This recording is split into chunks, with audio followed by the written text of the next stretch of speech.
It's Wednesday, May 13th. Today on Your Morning Atlantic, bar and restaurant owners in Halifax may be getting some relief from the high fees they pay to set up summertime patios. Your top news headlines just ahead. And the festival making noise for food banks. We'll learn more about the 4th annual Food for the Ears Festival. That's in support of local art and Feed Nova Scotia. That's in our 7 o'clock hour. Plus, inspired living. We're kicking off a new series with our partners at the Berkeley, and that's all about healthy, active aging. Those stories and so much more just ahead on the Wednesday edition of Your Morning Atlantic.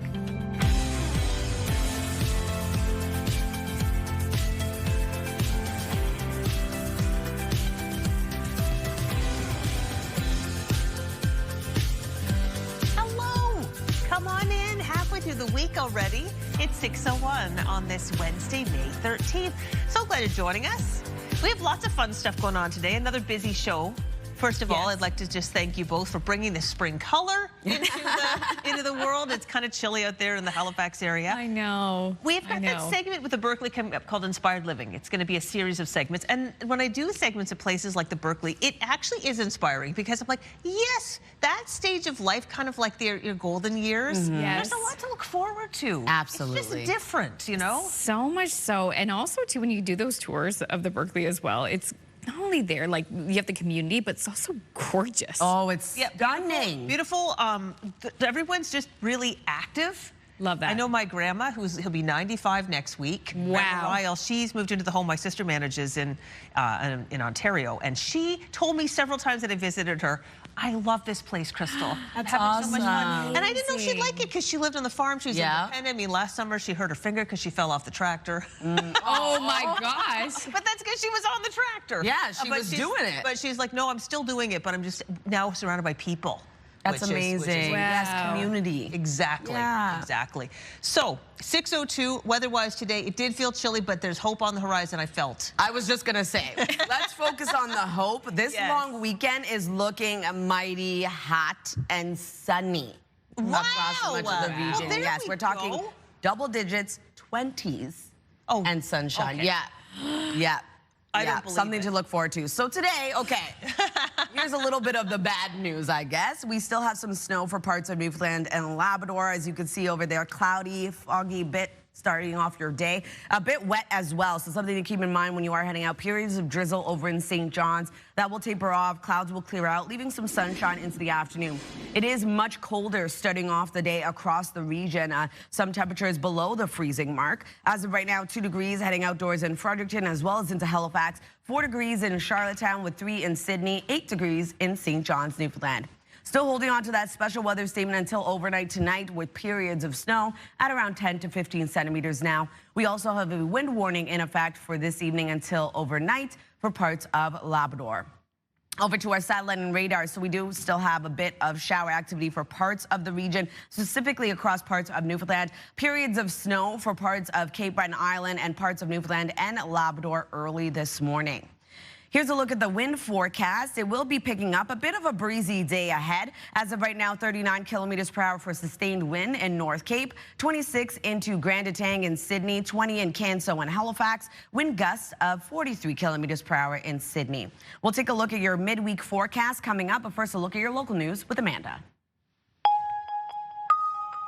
Thank you so much, Latavia. There will be plenty of new faces around New Brunswick Town Council tables in the weeks ahead, but in St. John, they will be led by a familiar one.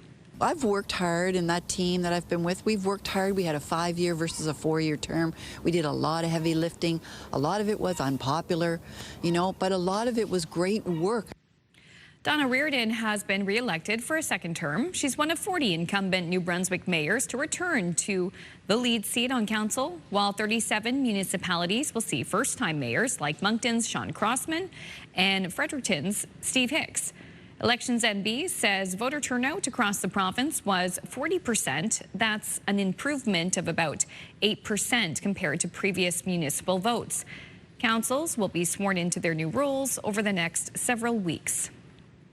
Public safety, especially downtown, has been an ongoing issue in Moncton. In fact, mayoral candidates there were handed a survey by an anti-crime group before the election. The Enough is Enough coalition singled out 8 candidates running who didn't respond to the survey. 6 of them won Monday night, including Sean Crossman, the city's new mayor. However, the coalition says Crossman was the first councillor to sign its petition, and he has attended numerous meetings on the issue.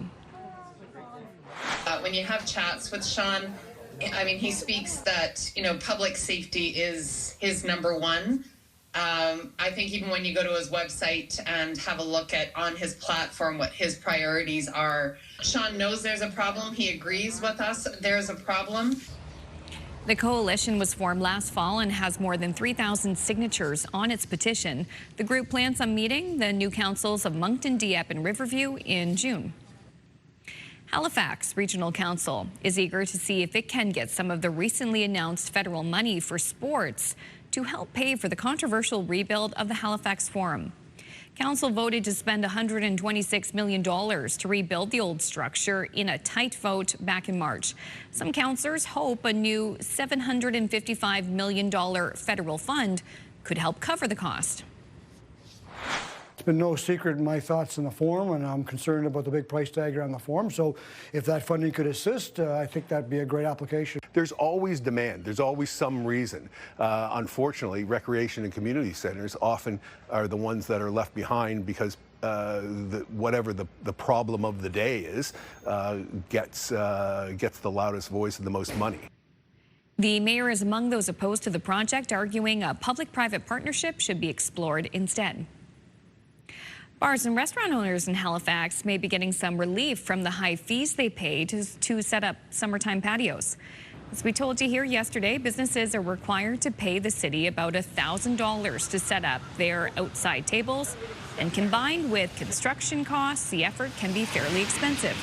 On Tuesday, Regional Council passed a motion from Mayor Andy Fillmore asking staff to take a hard look at those fees for next year and look at ways to reduce or eliminate them entirely. The city issued nearly 70 permits last year and so far issued 11 permits this year. There is some relief on the way for Nova Scotia companies getting hammered by export tariffs. The feds have pledged $14 million to help support the steel, softwood lumber, fisheries, and agri-food industries. More than 1,500 workers have either lost their jobs or had their work affected by tariffs and global market shifts. It's going to be targeting unemployed workers who are seeking to build their skills. It's going to be seeking to support workers who are currently in work-sharing agreements. It's going to not only help workers find new jobs, but train workers within existing companies who are pivoting their target operations to ensure that they have a job that is safe in the economy of tomorrow. The money will be distributed over the next 3 years. Nova Scotia's unemployment rate was 6.3% as of April. Finally, the Moncton Wildcats will look to tie their series with Chicoutimi tonight after last night's nail-biting loss in overtime.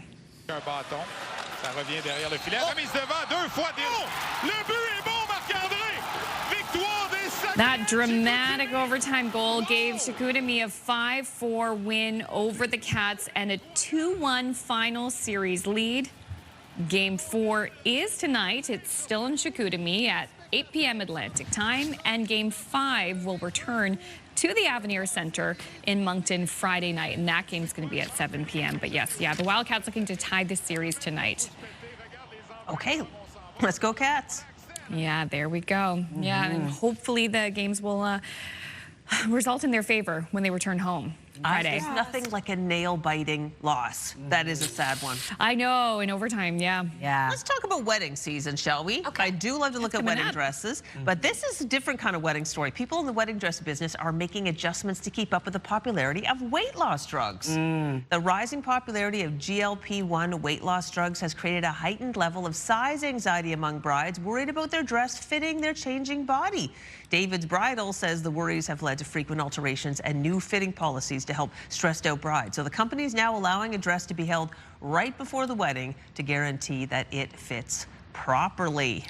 Oof. I guess that's another reason to get the corset back. You can adjust. For real though. That's true too. Oh my gosh. And you know what? Before we know it, it's going to be wedding season. Oh, yeah. Very busy wedding season. Very busy. I can't lie. Every time I see wedding dresses, I'm like looking through them. Kyle's like, Really? why are you even bothered? I'm just like, I don't know. I'm obsessed with wedding dresses. Right? I just think they're so beautiful. And the what's it called? Styles constantly Yes, the changing. silhouettes. Yes. Very excited the basque waist is in again. That's the pointy waist. Oh, like more regal looking dresses. Ball gowns are back. Right? Oh, gosh, we could go on and on. No, I Yeah. love wedding dresses. Oh, you know what? I'm putting it out there now. Crystal, I want you to do a wedding dress shoot coming up. Perfect. I need a love when spring she does one. those. Yes. We'll find another bridal shop locally and put Sean a spotlight. Love Sean the spotlight. Local businesses too. It's a win-win. Absolutely. All right, that'll be coming soon then. Yeah, you know what brides like to keep a close eye on, especially for their wedding day. It's the weather. Indeed. Coming up next, Latavia has your look at the Wednesday forecast, especially after all that rain we've had over the past few days. We have kind of cooler start to the day. But crisp. Look at that. Can you believe it is 6:10 in the morning, and this is how bright it is Look at the in grass. Truro Right? this hour? Boom. Times are changing. Spring is springing, people. We're getting into romantic spring now. Yeah. The forecast is next.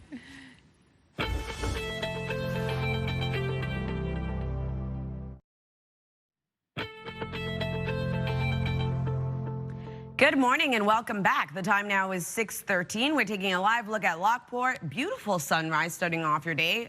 Although it is crispy outside, keep that in mind when you are heading out. 0 right now in your area. We are seeing current temperatures cool right down early this morning, but temperatures are expected to rise, seasonal for parts of the region. As of right now, it is 2 degrees as you head outdoors in Fredericton as well as into Halifax, 3 degrees in Sydney with 4 in Charlottetown, -2 degrees in Labrador City, and 8 degrees starting off your day in St. John's, Newfoundland. Holding on to that special weather statement currently in effect for parts of Newfoundland and Labrador for overnight, until overnight tonight, I should say. A snowfall will range from 10 to 15 centimeters. We also have a wind warning now issued for parts of Labrador this evening until overnight tonight. Wind gusts will range from 80 to 100 kilometers per hour. Here's a look at our satellite and radar. We are going to see lots of sunshine for much of all 3 maritime provinces. Still holding on to a bit of a wintry mix for parts of Cape Breton Island. Seeing flurry activity for parts of Labrador. And then for Newfoundland, looking at a bit of a wintry mix as well. Periods of snow and or showers. Tapering off to periods of drizzle a little bit later on this morning. And then expected to start to see some clearing into the afternoon. For this afternoon, lots of sunshine remains in the forecast, a low chance of showers for parts of Prince Edward Island and Cape Breton. And then into this evening, we will be seeing a chance of showers return for parts of New Brunswick and Nova Scotia. Taking us into the forecast for Thursday, we do have shower activity returning for parts of the region. We are going to see that wet weather for Newfoundland and Labrador as well. If you're wondering about snowfall totals, only seeing around 2 centimeters of accumulation for North Mountain, only 2 centimeters for parts of Labrador, and then for Newfoundland, looking at around 5 to 30 centimeters, the heaviest being for St. Anthony. For our rainfall outlook, looking at around 2 to 5 millimeters for parts of New Brunswick, Cape Breton Island. Also going to see 2 to 5 millimeters expected for Happy Valley Goose Bay. And then for Newfoundland, looking at the heaviest St. Anthony at 10 to 20 millimeters.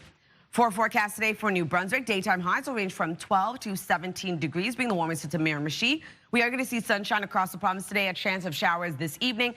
Wind also picking up out of the southwest, 20 gusting to 40 kilometers per hour. For Prince Edward Island, showers start off the day. It's around a 30% chance of it happening. Will clear out, leaving a mix of sun and cloud. Daytime highs will range from 11 to 14 and wind gusts of 40. For Cape Breton, eastern Nova Scotia, we are going to see some sunshine, but starting off the day with a chance of showers that will clear out into the afternoon, wind gusts of 50. And then for the rest of Nova Scotia, lots of sunshine today, evening showers expected, daytime highs between 12 to 16 degrees. Labrador City, looking at a mix of sun and cloud. Clouds will clear out, lots of sunshine throughout your day with a high of 8. 8 degrees as well for St. John's, Newfoundland. Periods of drizzle will clear, leaving a mix of sun and cloud. Thursday's forecast, a bit of a wet start to the day and expected into the afternoon for parts of New Brunswick. Other than that, we will be seeing pockets of sunshine for the maritime region, but going to be increasing cloudiness expected. Friday's forecast is going to be a wet one. We are expecting periods of rain to move in into the evening hours for the Maritimes as well as into Newfoundland, but that is going to clear out for Saturday, Sunday, and Monday for the long weekend. That's a look at your weather forecast. Going to throw things over to Amanda. Thanks, Latavia. Time is 6:17. Tributes are pouring in after the sudden death of Canadian NBA star Brandon Clark, who played for the Memphis Grizzlies. Investigators are trying to piece together how it happened. The 29-year-old died in LA, where paramedics responded to a home yesterday and declared him dead. Drug paraphernalia was found at the home, and the incident is being investigated as a possible drug overdose. The Vancouver-born forward was with the Memphis Grizzlies his entire NBA career, during which he suffered multiple injuries. The NBA Players Association shared, "We hope Brandon is remembered for the immense joy he brought to so many throughout his career and for the genuine friendships he built far beyond basketball." And the NBA's first openly gay player, Jason Collins, has died. Collins served as a global ambassador for the sport and was an outspoken advocate for LGBTQ+ inclusion. He played in the league for 13 seasons and became the first publicly gay athlete to play in any of the 4 main North American sports leagues. He passed away after a battle with brain cancer at the age of 47. U.S. President Donald Trump is set to land in Beijing today for a highly anticipated summit in China. Trump told reporters that trade, not Iran, will be the main focus of discussions. CTV's Joy Malbin has more. President Donald Trump is Beijing bound and focused on bringing home what he calls big economic wins at his summit with China's President Xi Jinping. It has been a decade since the world's 2 most powerful men met. We're going to have a very good meeting. I spoke with President Xi. We both look forward to the meeting. It's going to be great. President Trump's focus may be on trade and extending their truce after Trump's tariff powers were struck down by the Supreme Court. But complicating it all, Iran, a war Trump can't seem to end as oil prices continue to skyrocket.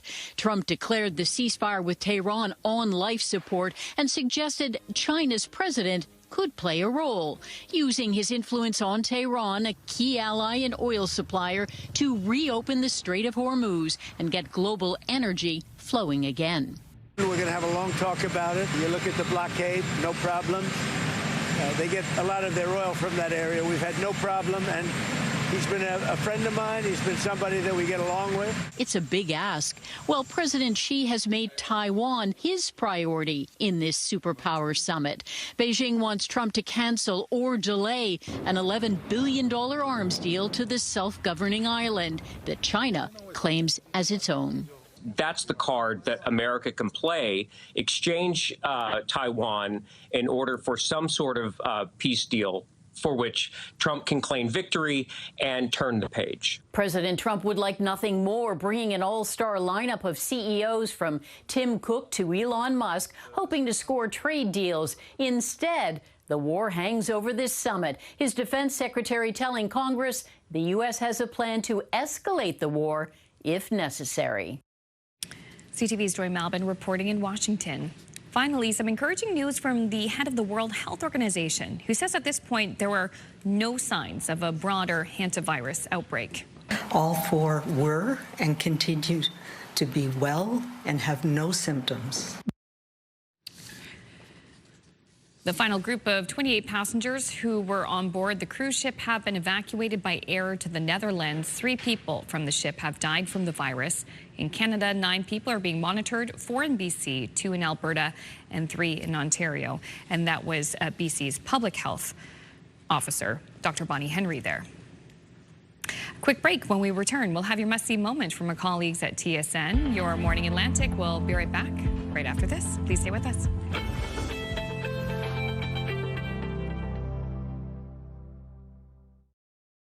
Move Mornings with Aaron and Peter. Weekday mornings on Move 100. The most fun in the morning. And home of the $1,000 minute. Only on Move 100 Halifax.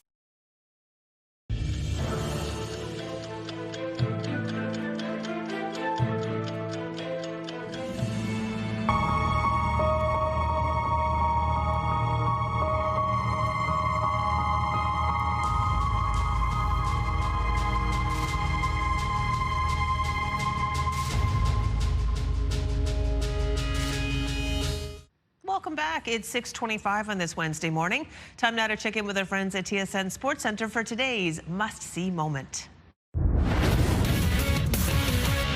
Welcome inside the Sports Center newsroom. Adam Scully here with your must-see moment from Tuesday in Fort. We're heading to Laval, Quebec. Frost taking on the Victoires, second period. Frost break in. Vanessa Upson feeds Elizabeth Giguère, but she is dropped by Anne-Renee Desbiens. Unbelievable save by the Victoire netminder. Stacks the pads and makes the glove save a la Martin Brodeur.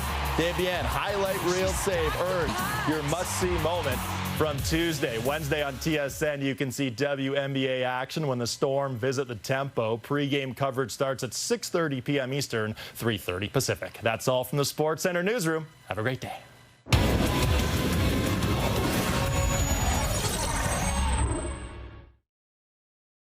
This TSN must-see moment brought to you by J.R. Rahe's Furniture and Appliances. Now it's time for your business headlines from our colleagues over at BNN.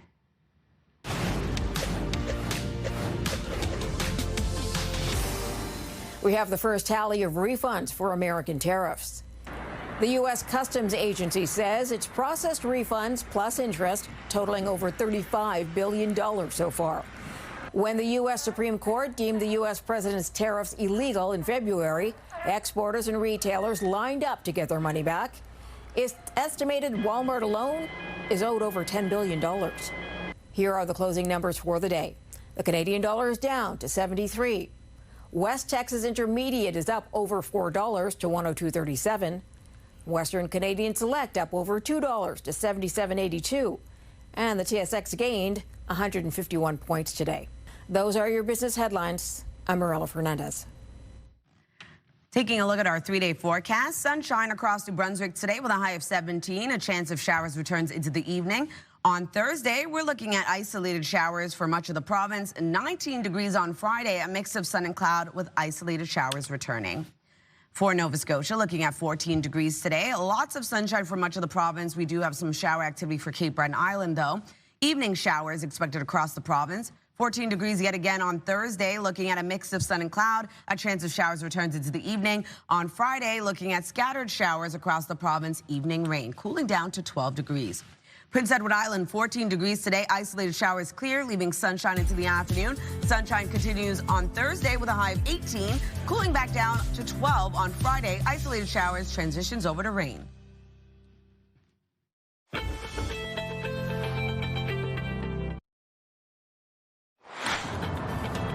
Coming up in this half hour, the Move Morning Chat. Today we're asking you to share an embarrassing way you got injured. Come on, tell us. We're all friends here. That's in about 15 minutes on Your Morning Atlantic.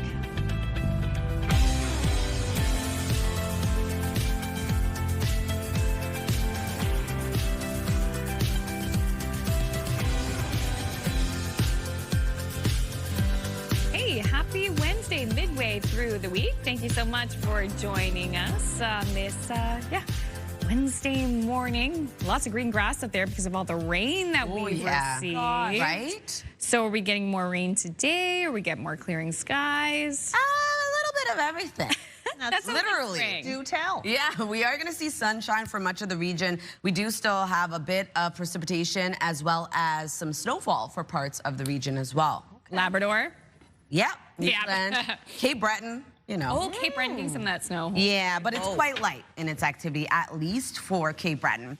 All right, taking a look at Charlottetown, a cloudy start to your day, 4 degrees as of right now. We are going to see sunshine a little bit later on, but still holding on to a low chance of showers early this morning. It is quite cool right across the region. We've seen temperatures come down even colder than yesterday morning. 2 degrees in Fredericton as well as into Halifax. 3 starting off your day in Sydney with 4 in Charlottetown. 8 degrees in St. John's, Newfoundland. Here's a look at the special weather statement currently issued for parts of Newfoundland and Labrador until overnight tonight as we are expecting some snowfall. We do have a wind warning as well for parts of Labrador for this evening. And here's a look at our satellite and radar. Sunshine for much of the maritime region, still seeing a bit of snowfall for parts of Cape Breton. As I'd mentioned, Newfoundland, Labrador also going to see a bit of a wintry mix today. And then for our current wind, it is going to continue to pick up. A bit breezy today for all three maritime provinces. 35 kilometers per hour right now in North Cape with 30 in Canso, 28 in Grand Etang with 26 in Sydney. Wind gusts getting up to 39 in Sydney, 31 kilometers per hour in Bathurst. We'll take another look at your forecast just ahead, but first a look at your local news with Amanda. Bar and restaurant owners in Halifax may be getting some relief from the high fees they pay to set up summertime patios. As we told you here yesterday, businesses are required to pay the city about $1,000 to set up their outside tables, and combined with construction costs, the effort can be fairly expensive. On Tuesday, Regional Council passed a motion from the mayor asking staff to take a hard look at those fees for next year and look at ways to reduce or eliminate them entirely. The city issued nearly 70 permits last year and have so far issued 11 permits this year. There will be plenty of new faces around New Brunswick Town Council tables in the weeks ahead, but in St. John, they will be led by a familiar one. I've worked hard, in that team that I've been with, we've worked hard. We had a 5-year versus a 4-year term. We did a lot of heavy lifting. A lot of it was unpopular, you know, but a lot of it was great work. Donna Reardon has been re-elected for a second term. She's one of 40 incumbent New Brunswick mayors to return to the lead seat on council, while 37 municipalities will see first-time mayors like Moncton's Sean Crossman and Fredericton's Steve Hicks. Elections NB says voter turnout around the province was 40%. That's an improvement of about 8% compared to previous municipal votes. Councils will be sworn into their new roles over the next several weeks. The Nova Scotia RCMP say a man is facing drug trafficking charges after an investigation in Pictou County. Police say they seized 35 grams of presumed fentanyl, as well as cocaine, crystal, methamphetamine, and thousands of hydromorphone pills. They also recovered cash and a stolen motorcycle. A 37-year-old man from Trenton is facing charges for drug trafficking and will remain in custody until he's scheduled to appear in court next month. For many Haligonians, using the ferry is a part of their daily life, but with one route still running at reduced service, frustration is growing, especially ahead of the busy summer season. As it stands, the ferries are running every half hour thanks to ongoing supply chain problems, a shortage of replacement parts, and other technical issues. Officials say it's not ideal. 30-minute ferry service, you really have to plan your commute around it. And I'm worried that we're losing customers in downtown Dartmouth. I think there are some real questions around, do we need to put another ferry into the fleet so that we have something else to fall back on when there is this increased maintenance happening? Halifax Transit was unable to provide a timeline to CTV News about when the 15-minute ferry run resumes, but noted shuttle buses continue to run between Halifax and Dartmouth. The Canadian Coast Guard has added a new ocean-going research vessel to its fleet on the Halifax Harbour.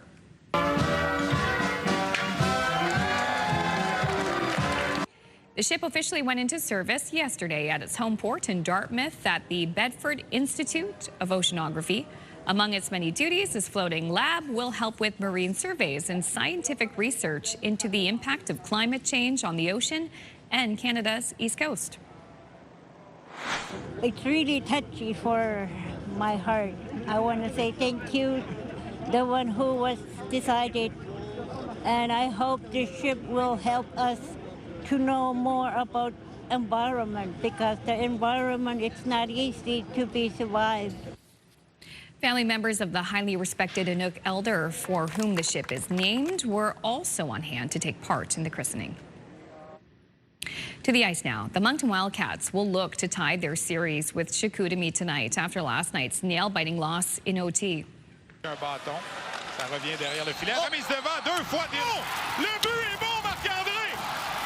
That dramatic overtime goal gave Chicoutimi a 5-4 win over the Cats and a 2-1 final series lead. Game 4 is tonight in Chicoutimi at 8 p.m. Atlantic time, and Game 5 will return to the Avenir Centre Friday night at 7 p.m.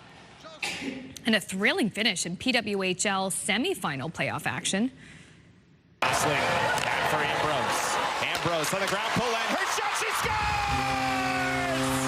Marie-Philippe Poulin scored the series-clinching goal for the Montreal Victoire, who edged out the Minnesota Frost 2-1. Montreal will play the Ottawa Charge for the title in the first All-Canadian Championship Series, and that starts tomorrow. In front of the net, scores! And heartbreak for the Montreal Canadiens and their fans at the Bell Centre as the Buffalo Sabres beat the Habs 3-2 to even up the series to 2 games apiece.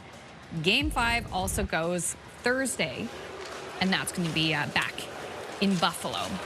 There is a lot to watch when it comes to playoff action right now. Oh, yeah. Oh, my gosh. So many Atlantic Canadians staying up late to catch these games. Especially exhausting when they go into overtime. Oh, yeah. Well, great job, Amanda. Basically TSN now. TSN, RDS, yeah, sure. Exactly. Yeah. Love it, love it. Gosh. Okay, well, we have a fantastic contest to remind you about now. Wake up and win with CTV Your Morning. We could pay your bills with a massive $20,000. So how do you win the money? Well, you head to our website, ctvatlantic.ca, or scan the QR code you'll see in just a second. There's a code word each day we're on the air, and today's word is reward. Maybe you'll win this contest and get the ultimate reward, $20,000. It's going to be a good one. So yeah, enter now. Once a day you can enter. Tomorrow, brand new code word, another chance to win. Love this. Love that. Love that for you. And we know that you love this contest because the response is huge. Thank you so much. Can't wait to give out the money. Money, show me the money. All right, lots of money in Hollywood still ahead. We'll have your entertainment headlines, but coming up next, we're getting real. It's the Move Morning Chat. Today we want to know, have you ever injured yourself in a really embarrassing way? Well, if you have, join us for the conversation. We'll share our stories next.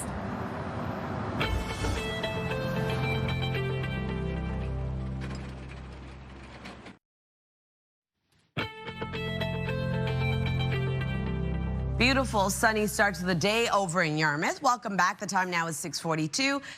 It is 4 degrees starting off your day, so a bit cooler right across the region, but lots of sunshine for parts of the region at least today. As of right now, it is 2 degrees in Halifax, 3 in Sydney, with 4 degrees in Charlottetown, 2 degrees over in Fredericton, with 4 in St. John, New Brunswick, looking at 4 degrees over in Happy Valley, Goose Bay, and 1 in Corner Brook. We do have a special weather statement that remains in effect for parts of both Newfoundland and Labrador until overnight tonight, expecting snowfall at around 10 to 15 centimeters of accumulation. Also now seeing a wind warning for parts of Labrador this evening until overnight tonight. Wind gusts will range from 80 to 100 kilometers per hour. Here's a look at our forecast timeline. As I had mentioned, sunshine for all 3 maritime provinces. Still holding on to a bit of snowfall, though, for parts of Cape Breton Island. Snow and or rain for parts of both Newfoundland and Labrador today. Starting to see a bit of clearing out for parts of Newfoundland into the afternoon. So we are going to see a chance of showers return for parts of Prince Edward Island, for Cape Breton, around a 30% chance of it happening. And then into tonight, showers return into the evening for parts of New Brunswick and Nova Scotia. That will carry into our forecast for Thursday. We are going to see a bit of a wet day ahead yet again. If you're wondering about snowfall totals, only seeing around 2 centimeters of accumulation for North Mountain. 2 centimeters as well for parts of Labrador, the heaviest being 15 to 30 centimeters for St. Anthony in Newfoundland. We also have a rainfall outlook. Taking a look at those accumulation, around 2 to 5 millimeters for parts of New Brunswick and North Mountain, as well as parts of Labrador, and the heaviest being St. Anthony yet again at around 10 to 20 millimeters. Over to our forecast today for New Brunswick. Daytime highs will range from 12 to 17 degrees. Lots of sunshine across the province. We do have showers arriving into the evening. Wind will pick up as well out of the southwest, 20 gusting to 40 kilometers per hour. Prince Edward Island, highs between 11 to 14. A chance of showers clears out, leaving a mix of sun and cloud this afternoon, wind gusts of 40. And then for Cape Breton, eastern Nova Scotia, a chance of showers early on, clearing out, leaving a mix of sun and cloud. Daytime highs between 7 to 14 degrees and wind gusts of 50. And then for the rest of Nova Scotia, lots of sunshine, a chance of showers into the evening. Daytime highs between 12 to 16 degrees. Labrador City looking at lots of sunshine today with a high of 8 degrees. 8 degrees as well as your daytime high for St. John's, Newfoundland. Looking at periods of drizzle that will clear, leaving a mix of sun and cloud. For our forecast on Thursday, a chance of showers will return for parts of the Maritime region. Into Friday morning, we do have a shower starting off the day. We'll transition over to periods of rain into the evening. Wet weather also will return for parts of Newfoundland. So that's a look at your weather forecast. Going to throw things over to the Move Morning Chat.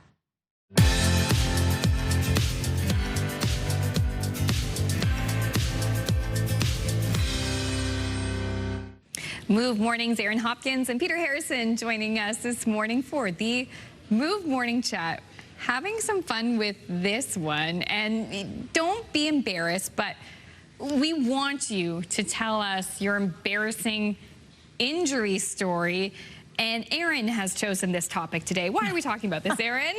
I had the most embarrassing injury yesterday morning coming into work. I was walking right across the street from the radio station, and in my hands were my water bottle, my coffee mug, my phone, my keys.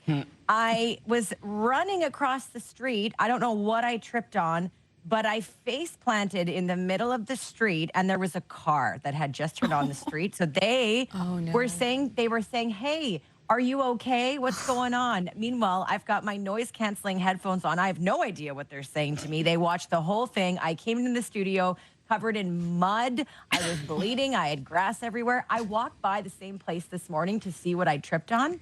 It was a pothole. I fell in a pothole. I'm glad everyone got a nice show of me face planting in the middle of Agricola Street. So that's my embarrassing injury for the day. Lucky to be alive, she is. Yeah. That's the amount I was hearing about this yesterday. I also want to throw this one out, okay? It was a few years ago, but it was truly embarrassing. We have presented movie premieres, in Nova Scotia premieres, Atlantic Canada premieres. We were premiering a movie called K-19, a Harrison Ford movie. Catherine Bigelow made the movie in Halifax, so it's kind of a big deal. And so, you know, stood up in front of the audience, did all that sort of thing. Welcome, glad you're here, et cetera, et cetera. Sat down to enjoy the movie. About a half an hour in or so, I had to, let's just say, get up. I needed to go out to the lobby. And when I did, I knew my foot was asleep, but I didn't realize how much it was sleeping. It was like, I'm going to be up all night. I'm sleeping. That kind of foot asleep story. And I hit the carpet. There were two aisles going up in the theater. I was walking uphill on the aisle, and my foot completely gave in. I sprained my ankle. I was down in the aisle. Everybody's enjoying the movie. I'm trying to get up as if nothing happened, limping because I still need to get to the lobby. And out into the lobby I went, and I sprained my ankle in front of everybody. And yeah, that was a little embarrassing. I still think about it, and it happened years ago. You know how they say, like, don't worry, no one remembers it? No, that's not true. People do remember it. Thank goodness Amanda wasn't there to see it. I would have laughed so hard. I'm so sorry. Okay, go ahead. All right, you go ahead. I think, well, for me, when is it not embarrassing? I injure myself quite often. I'm very clumsy. But I'm going to throw it back to the playground. I think I was in grade 7 or 8. Everyone decided to jump from, you know, like that pole on the playground that you would slide down. Yes. Instead of sliding down, they were jumping off. So I was like, I'm going to do it too. Jumped off. Took the wind right out of me. So I'm laying there like, can't even answer all my friends. And I broke my ankle for like the third time. It's The like third 2 years. Yeah. Brutal. This is why your mom never let you go skiing. Yeah, for real. For me, I broke my foot when I was in grade 3, but like as an adult, I feel I'm embarrassed. It happened at home. No one saw it, but the thing was, it was the middle of the night and I was trying to catch Santa Claus. So it's just embarrassing when I think back on it, but Christmas magic, because never caught him. But I did spend Christmas Day in the Emerge and then went home with a broken foot. Oh, yeah. no. Went home in a cast. But shout out to JW. He works behind the scenes here. I'm going to tell you a secret. I had to work so hard. I was in the middle of a newscast, and right behind the camera, according to my eye, poor JW is coming out. And he tripped so hard. He caught himself. But my immediate reaction is to laugh. I had to hold it together for, it was the hardest 4 minutes I've had in a long time. sad. Oh, poor guy. Oh, okay. So please tell us your embarrassing injury story. We want to laugh with you. Send us a text at 10400. Let us know if it was involving a pothole, and we will share your answers later in the show. The #1 morning show in Halifax. Turk, Megan, and Amateur Alex. And home to the biggest artists. Halifax's #1 hit music station. 101.3 Virgin Radio.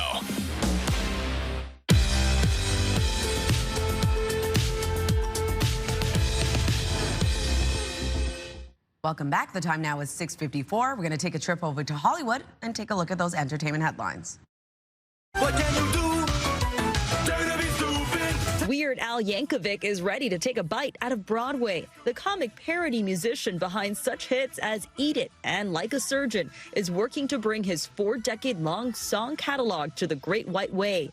Dare to be Stupid, the Weird Al musical, is now in development. An evil, ancient and powerful has returned. Lord of the Rings fans rejoice. Amazon has announced the return of the Rings of Power. Season 3 of the series will drop on Prime Video on November 11th. The Grammy Awards will be held on February 7th of next year. Disney and the Recording Academy say the nominations will be announced on November 16th. For the first time ever, music's biggest night will be simulcast on ABC, Disney Plus, and Hulu. The awards will be handed out in Los Angeles. Disney is the parent company of ABC News.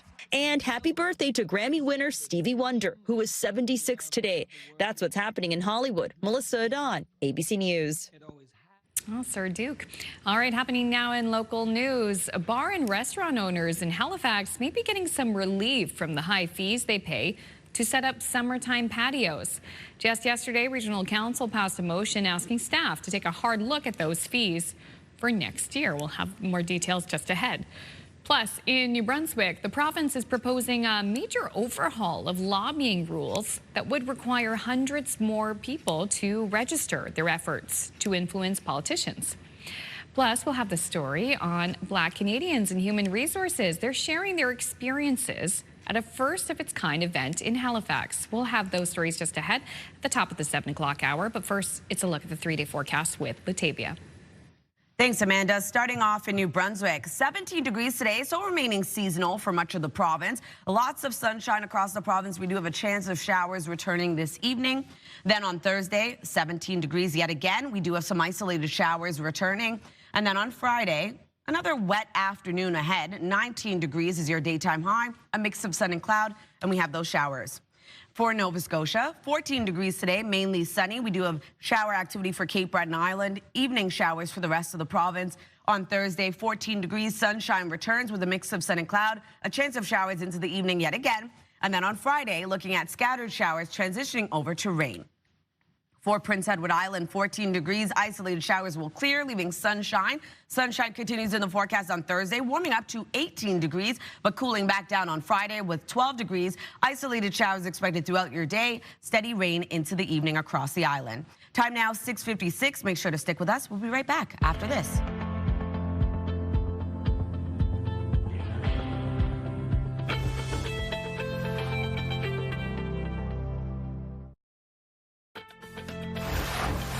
It's Wednesday, May 13th. Today on Your Morning Atlantic, bar and restaurant owners in Halifax may be getting some relief from the high fees they pay to set up summertime patios. Those details just ahead in your news headlines. And food for the ears. We'll get the details on a music festival that not only promotes local artists, it also helps support Feed Nova Scotia. A concert with a cause just ahead on the Wednesday edition of CTV's Your Morning Atlantic.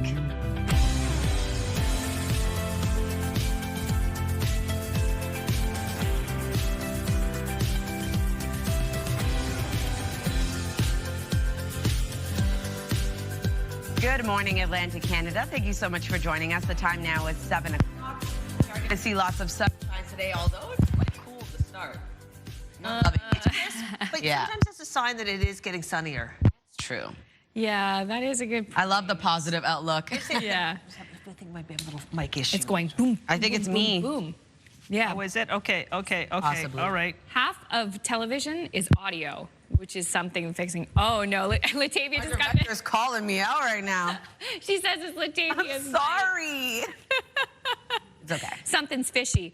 It's the sardines on your shirt. I love it. Tuna, whatever it is. Anyways, we'll try to get it fixed. Jump to weather and all. I can walk on over with my one here. Why don't I lean on over, Latavia? Come close. Come on over. Come and speak. Whisper into my microphone. Into your bosom. Oh gosh. Okay. As you can see over in Antigonish, lots of sunshine starting off your day. Although cool, we are going to see sunshine for much of the Maritime region today. We do have a bit of active weather in the forecast as well, though, something to keep in mind when you are heading out early this morning. As of right now, 2 degrees in Halifax, 3 in Sydney, 4 degrees in Charlottetown, with 2 degrees in Fredericton, 8 in St. John's, Newfoundland. Here's a look at the special weather statement currently in effect for parts of Newfoundland and Labrador until overnight tonight, expecting some periods of snowfall. We do have a wind warning also issued for parts of Labrador, this evening until overnight. Here's a look at our satellite and radar. Sunshine for all 3 maritime provinces. Cape Breton Island seeing a bit of a wintry mix. Also seeing snow and rain for parts of Newfoundland and Labrador. In terms of the wind, it's going to be a bit breezy for all 3 maritime provinces. 35 kilometers per hour in North Cape, 30 in Canso, 28 in Grand Etang with 26 in Sydney. Wind gusts of 39 in Sydney and 31 in Bathurst. We'll take another look at your forecast just ahead. First, a look at your local news with Amanda. Thanks, Latavia. We'll get that mic fixed. Bar and restaurant owners in Halifax may be getting some relief from the high fees they pay to set up summertime patios. So we told you here yesterday, businesses are required to pay the city about $1,000 to set up their outside tables, and combined with construction costs, the effort can be fairly expensive. Just yesterday, Regional Council passed a motion from Mayor Andy Fillmore asking staff to take a hard look at those fees for next year and look at ways to reduce or eliminate them entirely. The city issued nearly 70 permits last year, and so far this year, they've issued 11. Public safety, especially downtown, has been an ongoing issue in Moncton. In fact, mayoral candidates there were handed a survey by an anti-crime group before Monday's municipal election. The Enough is Enough coalition singled out 8 candidates running who did not respond to the survey. 6 of them won Monday night, including Sean Crossman, the city's new mayor. However, the coalition says Crossman was the first councillor to sign its petition, and he has attended numerous meetings on the issue. When you have chats with Sean, I mean, he speaks that, public safety is his number one. I think even when you go to his website and have a look at on his platform what his priorities are, Sean knows there's a problem. He agrees with us. There's a problem. The coalition was formed last fall and has more than 3,000 signatures on its petition. The group plans on meeting the new councils of Moncton, Dieppe, and Riverview in June. To provincial politics now, the government of New Brunswick is proposing major changes to the province's lobbying rules. Integrity Commissioner Charles Murray says the changes would expand registration requirements to nearly 2,000 more lobbyists. The proposed legislation would also give the commissioner power to issue fines and require monthly reports on meetings with government officials. He says the changes would bring New Brunswick closer to other leading Canadian jurisdictions on lobbying transparency. The Nova Scotia RCMP say a man is facing drug trafficking charges after an investigation in Pictou County. Police say they seized 35 grams of presumed fentanyl, as well as cocaine, crystal methamphetamine, and thousands of hydromorphone pills. They also recovered cash and a stolen motorcycle. A 37-year-old man from Trenton is facing charges for drug trafficking and will remain in custody until he's scheduled to appear in court next month. On the ice, the Moncton Wildcats will look to tie their series with Chicoutimi tonight after last night's nail-biting loss in overtime. Un bâton, ça revient derrière le filet. Remise devant, 2 fois. Le but est bon, Marc-André. Victoire des Saguenayens. That dramatic overtime goal gave Chicoutimi a 5-4 win over the Cats and a 2-1 final series lead. Game 4 is tonight at Chicoutimi at 8 p.m. Atlantic time, and Game 5 will return to the Avenir Centre Friday night at 7 p.m. It is a challenging industry to get into and an even harder one to navigate. But those in human resources are driven by a desire to help people. Black Canadians in the profession shared their experiences at a first-of-its-kind event in Halifax on Tuesday. CTV's Vanessa Wright reports. This is the kind of event Shantia Russell-Stubbs never knew she needed. And after 7 years in human resources, it's one she never thought she'd see. Being able to see others that look like myself, professionally who work in a space where there are not many of us. So it's coming into today with joy, excitement, and so far today has been very informative. I also believe it should be authentic. It's the first Black HR Professional Summit in Halifax, a place solely designed for people who work in companies or agencies, large and small, and are the go-to people for employees. As Black professionals, we are often siloed, and the opportunity to bring all of us together in one room as human resources professionals is a dream that I've had for many years. I love the idea of convening HR professionals. There are so many experienced and new HR professionals out there, and there's not really as much of an established network, and so this actually creates that opportunity. And for Stubbs, it's confirmation she's right where she belongs. Having spaces like this, it is reassuring and comforting. Recognizing that some of the same challenges I'm having as a professional is something that is also shared with my fellow colleagues that are here today. Vanessa Wright, CTV News, Halifax. Thank you so much, Vanessa, for that report. Thank you for that whole newscast, Amanda. I got more to come. I'm looking forward to it. We're going to have weather in a second. Now, though, a contest reminder. We have this great new contest going on. I know most of you know about it already because you're entering every day, and we love it. But you can wake up and win with CTV Your Morning, and we can pay your bills with a massive $20,000 cash. So if you want to win, head to the contest page at ctvatlantic.ca or scan the QR code you'll see in there. It is. The word today is reward. Enter that along with a little bit of info for your chance to win the Your Morning $20,000 Pay Your Bills contest. Love this contest. Can't wait to give out the money. And thank you to our control room, Valentine, too, for bringing out a new microphone. It's working great. Latavia. Right? Yes, sounding crisp. Sounded fresh. Sounded good. Okay, still ahead on this Wednesday, we'll have a look at your national and international news headlines, including details on a coffee chain that's coming to Canada. But first, Latavia's got a look at the Wednesday forecast. If you're going to get a frozen drink, maybe a hot drink, well, you might want to listen to what she has to say. It could depend on the timing. What about a tepid drink, Amanda? Could we have tepid? that? No one wants that. Room temperature drink. Lukewarm. No way. The forecast is next.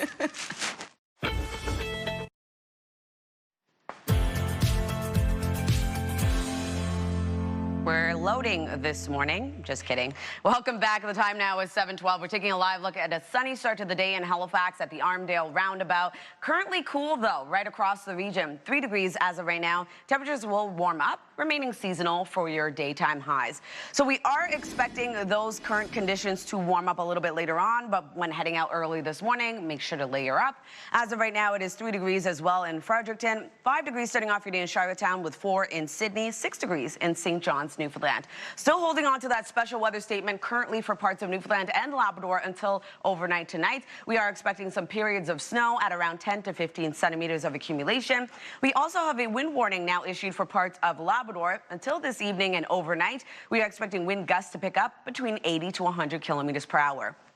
Here's a look at our forecast timeline. Sunshine for much of the Maritime region, seeing a bit of a wintry mix for parts of Cape Breton Island. Newfoundland, Labrador looking at snow and or rain today. That will start to clear out for parts of Newfoundland, leaving a bit of sunshine. We are also going to see sunshine for parts of Labrador. For the Maritime region, that sunshine remains in the forecast until this evening, where a chance of showers returns for parts of the Maritimes. Into early Thursday morning, we hold on to some shower activity as well. If you're wondering about snowfall totals, looking at around 2 to 5 centimeters for North Mountain. Mountain, also seeing around 2 centimeters of accumulation for parts of Labrador, and then for Newfoundland at around 5 to 10 centimeters. For our rainfall outlook, we are going to see accumulation here as well. 2 to 5 millimeters expected for parts of New Brunswick, North Mountain, as well as into parts of Labrador. The heaviest being St. Anthony at around 10 to 20 millimeters. Over to our forecast today for New Brunswick. Lots of sunshine across the province. Daytime highs will range from 11 to 17. We do have a chance of showers returning into the evening, though. Wind picking up out of the southwest, 20 gusting to 40. Prince Edward Island, highs between 11 to 14 degrees. We do have showers early on. That will clear out, leaving a mix of sun and cloud. And then for Cape Breton, eastern Nova Scotia, daytime highs also ranging from 7 to 14 degrees, a chance of showers, clearing, leaving a mix of sun and cloud. Wind gusts will pick up to 50 kilometers per hour. And then the rest of Nova Scotia, lots of sunshine today, a chance of showers returns this evening. Highs between 12 to 16 degrees and wind gusts of 40. For Labrador City today, lots of sunshine with a high of 8 degrees. 8 degrees as well for St. John's, Newfoundland. Periods of drizzle will clear, leaving sunshine into the afternoon. Thursday's forecast, some wet weather returns as well, a chance of showers for parts of New Brunswick into the late afternoon and early evening. And then for the rest of the Maritime region, we will be seeing periods of rain move in, especially into the overnight hours of Friday, and that will also move into parts of Newfoundland. That's a look at your weather forecast. Now we're going to throw things over to meteorologist Kaylin Mitchell. It's time for your Campfire Conditions Report, brought to you by Pine Acres RV, where customers become friends. And with the wet weather through the start of this week, there are not much in the way of restrictions in place for the Maritime region for Category 1 fires or campfires. In fact, burning is currently allowed in the province of New Brunswick. For Nova Scotia, it is permitted except for the usual restricted hours, which is no campfires, no burning between the hours of 8 a.m. and 2 p.m. And for the province of Prince Edward Island, currently open to campfires, with domestic 1 brush burning currently permitted between the hours of 2 p.m. and 8 a.m. Remember to check in on municipal restrictions and bylaws. Keep your fires small and under control, and never leave a fire unattended. Now to international news. The conflict with Iran is keeping fuel prices high and, by extension, hurting consumers in unexpected ways. CTV's Paul Hollingsworth has more on how the effects of expensive gas go way beyond the pump. As gas prices inch closer to $2 a liter in Nova Scotia, reminder, 11 years ago, drivers here were fuming about gas being $1 a liter. I guess my thoughts are that it's a cash grab. Mike Ansell remembers those days well. I sure do. I was getting ready to sell my full-size pickup truck and get into something more economical. As he sees the cost of gas on PEI, Ansell fears prices will soon cross the $2 threshold in his home province. It almost seems inevitable at this point. For drivers expecting relief at the pumps, experts say the global oil supply will continue to be disrupted as long as the war with Iran continues and the Strait of Hormuz remains blocked. What really needs to happen is the strait needs to be reopened, and that's why we continue to see an impact in gas prices. That financial impact is being felt by community organizations like the YWCA and the people it supports. Women working in low incomes, caregivers. It also creates pressure to increase fundraising efforts and make cost-effective changes to their daily operations. We have to respond by being innovative instead of reactionary. So, how do we ride share? How do we decentralize programming? What does mobile services and transit support look like? Ansell wishes he had better options to leave his car at home and save money. Well, we need a better bus route in the city for sure. But improving transit and adding carpool systems takes time. These prices are climbing now, which means drivers will continue to pay a lot at the pumps. Paul Hollingsworth, CTV News, Halifax. Thank you, Paul. Finally, U.S. coffee chain Dunkin' is heading back to Canada.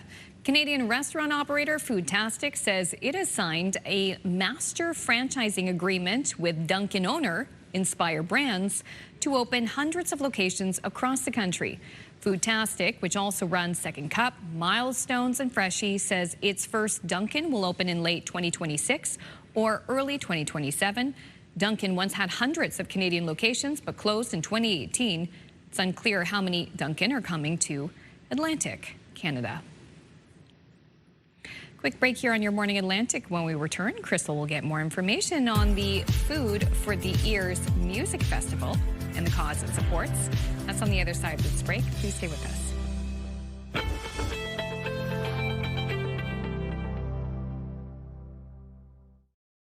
Move Mornings with Aaron and Peter. Weekday mornings on Move 100. The most fun in the morning. And home of the $1,000 minute. Only on Move 100 Halifax. Welcome back. It's 7:22. Music festival season is around the corner, and our next guests are here to highlight a nonprofit, all-ages music festival that showcases local artists while also fighting against food insecurity. It's taking place June 12th and 13th at Alderney Landing in Dartmouth. And here to tell us more is event organizer Ethan Chitty and Ash Avery, the executive director of Feed Nova Scotia. Thank you both for coming in this morning. Thanks for having me. So, Ethan, you started this music festival when you were 16. You're 19 now. You are going to NSEC, so you're busy. I know you're headed off to exams later today. Yes. So this is a lot. Tell us more about the festival. Yeah. So, well, I started this in Truro when I was 16, just as a small day concert for the local food bank, and it really just has grown so much in the last 4 years. It's gone from $8 tickets at the door to larger festival weekend passes that you can buy. And it's just we have a great ECMA, Nova Scotia Music Award, and Juno winning lineup this year. And we hope to raise, hopefully, $7,000 or more this year. Amazing. For So there's the lineup. It's going to be fantastic. It's a 2-day festival, so double the fun this year. Yeah. It's just getting bigger every year. So Ash, literally, this must be music to your ears that that this festival is happening to raise money for an organization that needs help more now than ever, right? Absolutely. Such a good cause and a great way to bring people together around music. And it's really great for us to see, the youth of today taking an interest in this cause and doing things in community that give back. Yeah. So we're really impressed. Why was it feeding people in need that was the cause you wanted to support in the first place, Ethan? Well, I worked a little bit at the food bank when I was in middle school with my mom. She ran a group there, and I've just always kind of had that on my mind. It was always at the forefront when I was living in Truro, and I just wanted to combine the music and the cause, and I thought this would be a good way to do it. Yeah, for sure. And Ash, you're noticing a lot of working people at food banks these days. What's sort of the greatest need right now? So certainly we're seeing more people accessing food banks. We've seen a concerning trend over the years, but in the most recent months, it continues to get worse. We know the cost of living is really creating difficulties for more and more folks. And as you said, people who are working are showing up to food banks now because they are unable to meet their basic needs with their income. And we know that 80% of those who are showing up to a food bank are citing the cost of living as the main factor as to why they're there. Well, that brings me to you, Ethan. You're making every effort to make this music festival as affordable as possible. Yes. How is that happening? Well, we don't charge too much for our festival passes. I think our passes right now, our advance sale is only $75 for the whole weekend, which is, I mean, for 2 days of this incredible lineup, I think that's pretty fair. Yeah. And we're all ages as well. So a lot of our demographic is high school students and people just coming up in the music scene and playing music and going to shows.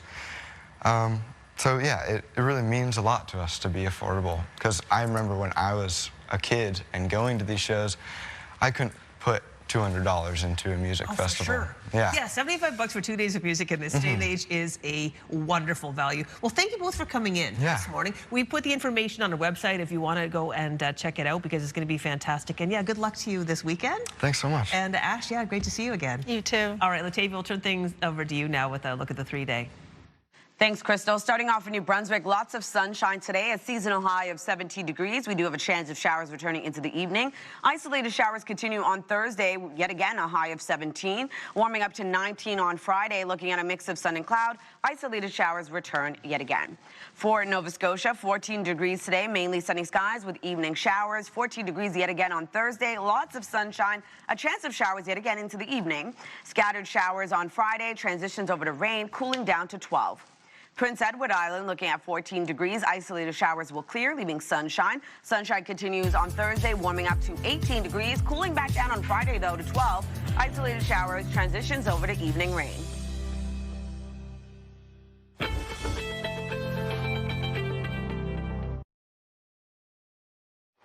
Day one of living off of TD rewards. Coming up in this half hour, rethinking how you use rewards points. We'll chat with our partners at TD Bank about their new campaign and find out how living on rewards could be a game changer. It's coming up in 15 minutes on Your Morning Atlantic.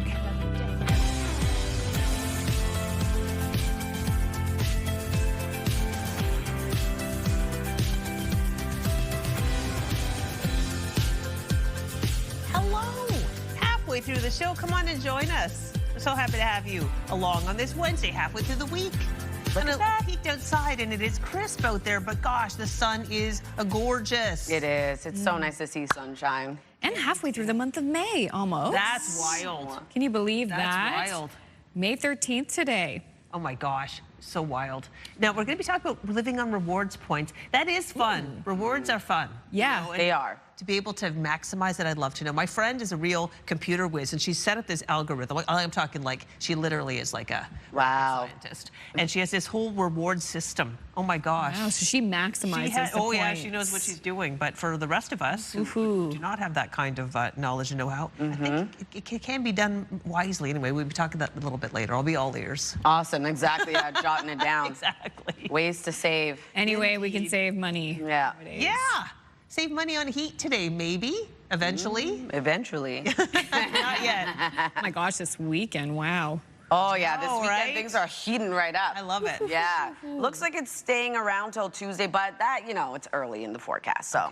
Okay. Oh, look at the sun shining on that blue truck this morning. That's pretty. Okay, it is. Beautiful. It's like the new truck is like magic. Driving with those sunnies today. Yeah. Right? Well, just keep in mind it is cool to start. 3 degrees right now in Fredericton, but that sunshine will be sticking around for much of the Maritime region throughout the day today. 3 degrees as well in Halifax, 4 in Sydney, 5 starting off your day in Charlottetown, 3 degrees over in Happy Valley Goose Bay, and 2 degrees in St. Anthony. Holding on to that special weather statement until overnight tonight for parts of Newfoundland and Labrador, still expecting some snowfall. And we do have a wind warning as well for parts of Labrador this evening until overnight tonight. Here's a look at our satellite and radar sunshine for parts of the region today. But we do have a bit of active weather in the forecast as well, a chance of showers for parts of the Maritime region, and also seeing a bit of a wintry mix for parts of Cape Breton Island, Newfoundland, and Labrador. In terms of the wind forecast, it is going to pick up today, a bit breezy across the region. As of right now, 35 kilometers per hour in North Cape, 33 in Grand Etang with 30 in Canso, 22 in Sydney. Wind gusts getting up to 43 kilometers per hour in Grand Etang and in Canso, 33 in Sydney, and 31 in Bathurst. We'll take another look at your forecast just ahead. First, a look at your local news with Amanda. New Brunswick is proposing a major overhaul of lobbying rules that would require hundreds more people to register their efforts to influence politicians. The measures would also include a requirement to update a public record of all lobbying activity on a monthly basis and create an online searchable list for those activities. Justice Minister Robert McKee says Bill 44 aims to enhance transparency and accountability.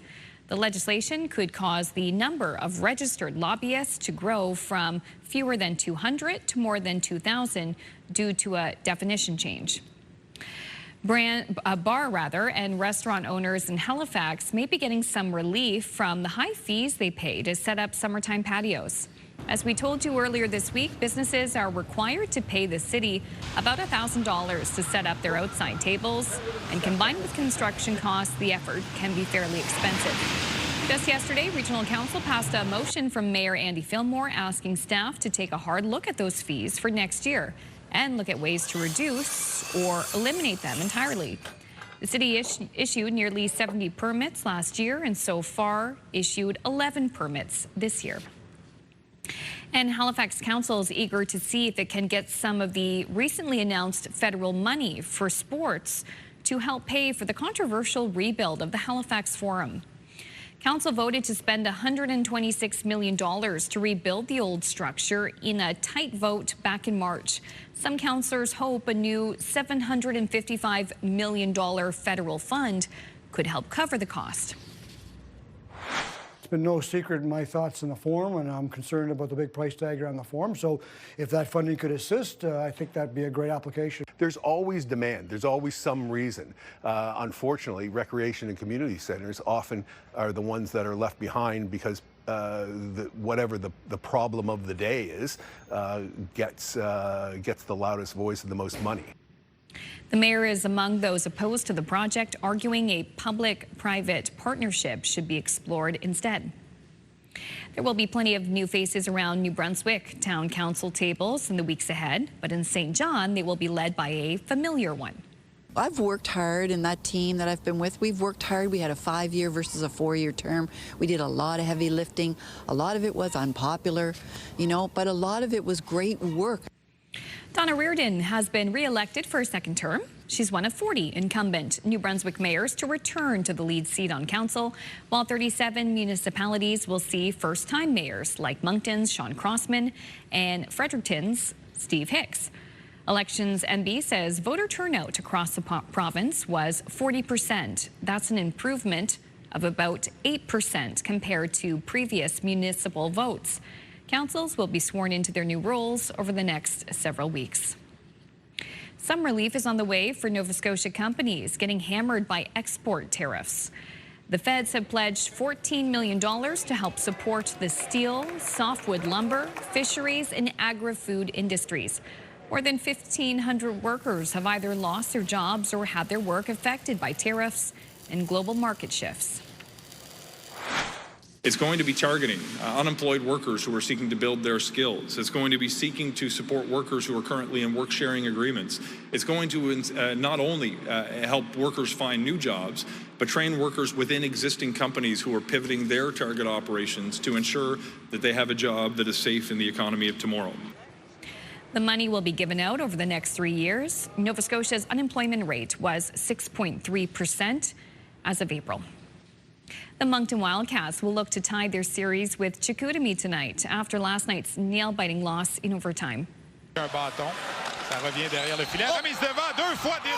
Le but est bon, Marc-André. That dramatic overtime goal gave Chicoutimi a 5-4 win over the Cats and a 2-1 final series lead. Game 4 is tonight in Chicoutimi. It's at 8 p.m. Atlantic time, and Game 5 will return to Moncton to the Avenir Centre Friday night, and that game is scheduled for 7 p.m. A Cape Breton woman is being celebrated for half a century of service at a store. That's a Canadian staple. This is 50 years. My mother and Canadian Tire are the same age. My mother was born 1922, September. Canadian Tire started October 1922. Now, both recently marked their 100th birthday, and Martha McIsaac has been working at Canadian Tire for nearly half of its existence. She says her love for people has kept her going for this long, and as for retirement, she says she is in no rush. Congratulations, Martha.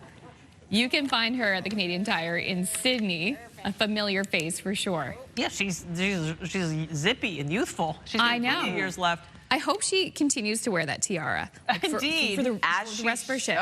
Yeah. Yes. Why not? The sash, amazing. Fantastic. All right, it's time to remind people about our Move Morning Chat. And the question today is, tell us your embarrassing injury story. Oh, my goodness. Do you have one? I do. Well, I mean, breaking my foot last year, just walking to my daughter's. Oh my goodness. That was just fun. We're going to the in Quebec, the all. You're on cobblestones, right? Cobblestones, in yeah. heels. We were going to, what do you call it? The bring your own wine restaurant. So I just got into the shop and I'd gotten a non-alcoholic and an alcoholic bottle of Prosecco to celebrate my daughter's graduation. And I was literally skipping along with the line. I was so excited about everything. We're going to this fun Greek restaurant. And I just happened to, I was just wearing flat sandals, but they had a tiny bit of a flat heel, but I mean tiny. And I slipped. And that was that. I think so. That's over. So I don't know if that's embarrassing, but it can happen really quickly. It can so quickly. I think we remember that boot that you wore. How long did you wear that boot for? Several weeks. And I wore. I just saw it. It's in the basement. I don't know why I kept it because I have to get a new one if I ever get injured again. But I just wore it right down. Right? I was like using it so much for walking around. You did motor around in it though. Like she was efficient. You cannot slow Crystal down. And well, thank you for recognizing that. But yeah, glad to be healthy again. Okay. Absolutely. Let's check in on Bruce and Suji and a little Helene, see how they're doing today. All right. Okay. So the nest it's quiet today, and look at the feathers are not ruffling with wind as they have been recently. No. Very I wonder if they're enjoying the sunshine. Yeah, real Show us the baby. Today. We want to see the baby. Just pop up for a second. We want to see Helene. Yeah, just she hasn't left yet, right? No, she's still under there, cozy as heck. So there we go. Not a lot happening today, but it's nice to see the weather looks good. Yeah. Yeah. Just some cuddles at times. Exactly. Yeah. All right, still ahead. If you missed it, Latavia has a full look at the Wednesday forecast, and then after that, Living on Rewards. That's the name of a new campaign by TD Bank that wants consumers to rethink about how they view rewards programs. We'll have that conversation coming up. Please stay with us. When you like, comment, or share it, a lot of each day.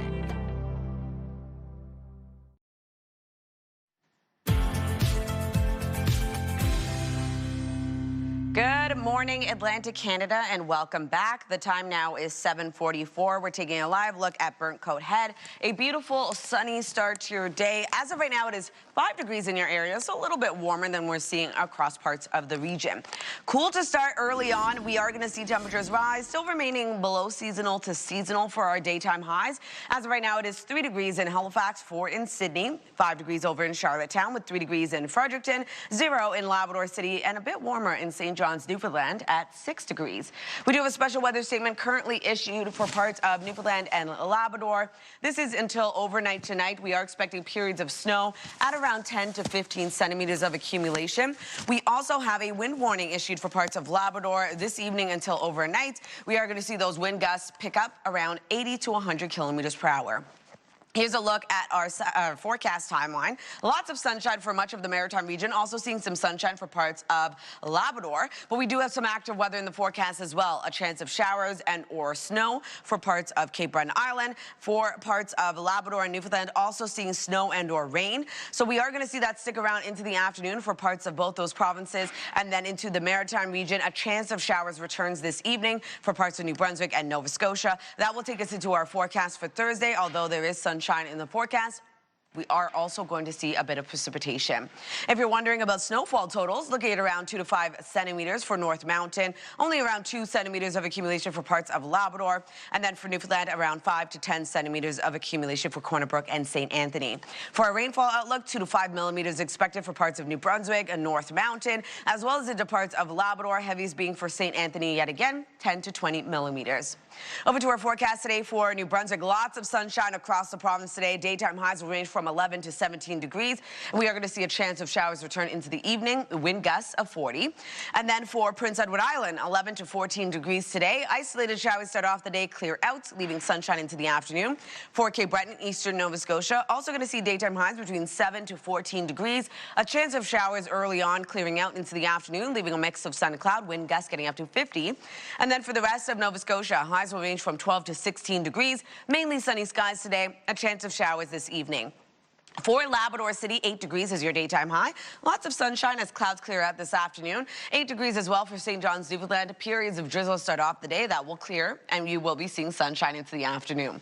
Thursday's forecast, as I had mentioned, we do have some sunshine across parts of Atlantic Canada. A chance of showers returns into the afternoon and evening. And then into Friday's forecast, a bit of a wet day ahead. A chance of showers for parts of the Maritime region. Then into the evening, we're going to see periods of rain begin to move in. That's a look at your weather forecast. Going to throw things over to Crystal. Thanks, Latavia. Almost 7:47. Now, many of us use loyalty and reward programs in our daily lives. Whether we're getting a free coffee or booking a flight, those points are a great way to get perks, both big and small. Now, our partners at TD Bank want you to think about using those points more intentionally with their Living on Rewards campaign. Here to tell us more is Anne-Lynne Davidson, the Vice President of the Loyalty Canadian Personal Banking with TD. Good morning, Anne-Lynne. Good morning. So thanks so much. How are you? I am great today. Great to see you. A lot of Canadians in Atlantic Canada are collecting reward points, but they may be saving them or using them haphazardly. What is the biggest mindset shift that you want people to make with this campaign? Yeah, so many Canadians don't fully realize the flexibility that reward programs like TD Rewards and just the variety of ways that you can actually redeem your points. They're sitting on large balances of points, and sometimes they actually redeem for things they don't really want. So with this Living on Rewards challenge, what we're hoping is that clients can see how rewards can fit in their everyday life to offset purchases or really for smaller experiences, rather than feeling like, rewards can only be banked up and reserved for something big and special. Now, your research found that 54% of Atlantic residents with a loyalty program use rewards to offset everyday costs like groceries, bills, and gas. How can people start thinking about rewards as part of their day-to-day spending? Yeah, so costs are continuing to rise, and obviously some Atlantic Canadians recognize the value of using these points to offset their daily spending. But I really do think the starting point is to think about rewards as part of spending that you're already doing, not as something separate from it. And as you mentioned, half of Atlantic Canadians are already using those points for everyday expenses, but there's an opportunity to help more people see how they can use these points to offset their regular spending habits. And it's not about, changing how people are shopping. It's about seeing them how flexible their points can be and making sure that they use them in everyday moments in a practical way. Well, you're kind of showing it, leading by example with this content creator, a very popular content creator. You've got a whole series where she shows what it looks like to live with using reward points. Maybe tell us more about this campaign. Living off of TD Rewards points. TD has challenged me to show you what living entirely... There's a little snippet of the campaign videos. Tell us more about this. Yeah, so we are following content creator Mel Kang, and she is showing a full week of living on rewards and how these points can fit in her everyday life. And so you'll see her buy her groceries, get a coffee, go to a yoga class, take her friend out for dinner. And it really shows how points can be used in real life and not just for big plan redemptions. Okay, that's neat. Well, it's fun to see somebody just kind of using it in action. It makes it seem like it's more accessible to us. Now, let's talk about another research point that I found interesting. TD's research found that 30% of people in this region say their top frustration is needing a large balance before redeeming anything meaningful. What should people look for in a rewards program? Yeah, I really do think it's, about making points feel valuable to you, whether that's using them in your day-to-day lives or, saving up for that big special purchase. But it's about being intentional. So by having reward programs that are more flexible, customers can actually look at points in the way that feels valuable to them. And it's not about, having one way is the best way, really. It's about providing the flexibility and making sure, clients are intentional on how they use their points in the moment so that, it feels valuable to them. Well, I just checked out the TD Rewards information on the website, and people can find all of it there to see how it might impact their lives. Thank you so much for joining us this morning, Mel. Thank you very much. That was our partner, Anne-Lynne, with TD Bank, and we have put the information on our website so you can find out more about TD Rewards programs. Let's turn our attention over now to Amanda with Health and Medical News. Thank you, ladies.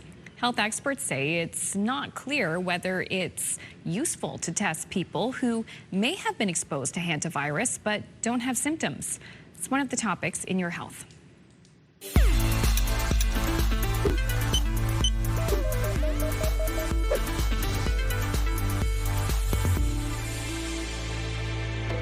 10 passengers who arrived recently in Canada show no symptoms but are quarantined or self-isolating depending on their possibility of exposure.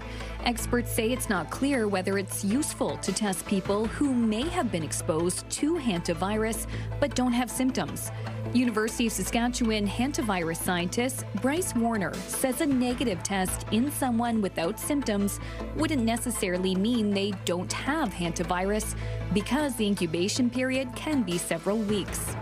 Doctors in the U.S. have released new guidelines around recess. This is the first new guidance in 13 years from the American Academy of Pediatrics. The update says recess helps students build relationships, boost confidence, and retain what they learn in class. That's why they should be protected and never withheld. In the last 20 years, up to 40% of schools in the U.S. have reduced or eliminated recess. Finally, those in the wedding dress business are noticing something new this wedding season. The rising popularity of GLP-1 weight loss drugs has created a heightened level of size anxiety among brides worried about their dress fitting their changing body. David's Bridal says the worries have led to frequent alterations and new fitting policies. To help stressed-out brides, the company is now allowing a dress to be held right before the wedding to guarantee it fits properly.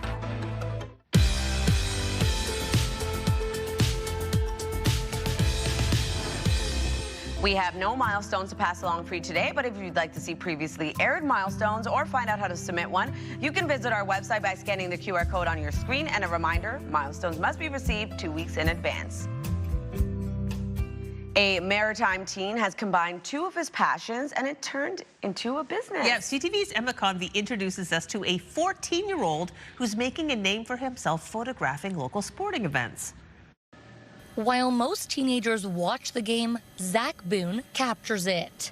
The young sports photographer has turned his passion into purpose. I just try to get the action and emotion in the shots. I just want to tell a story with my photo. Boone never considered photography as his path until a soccer injury left him sidelined.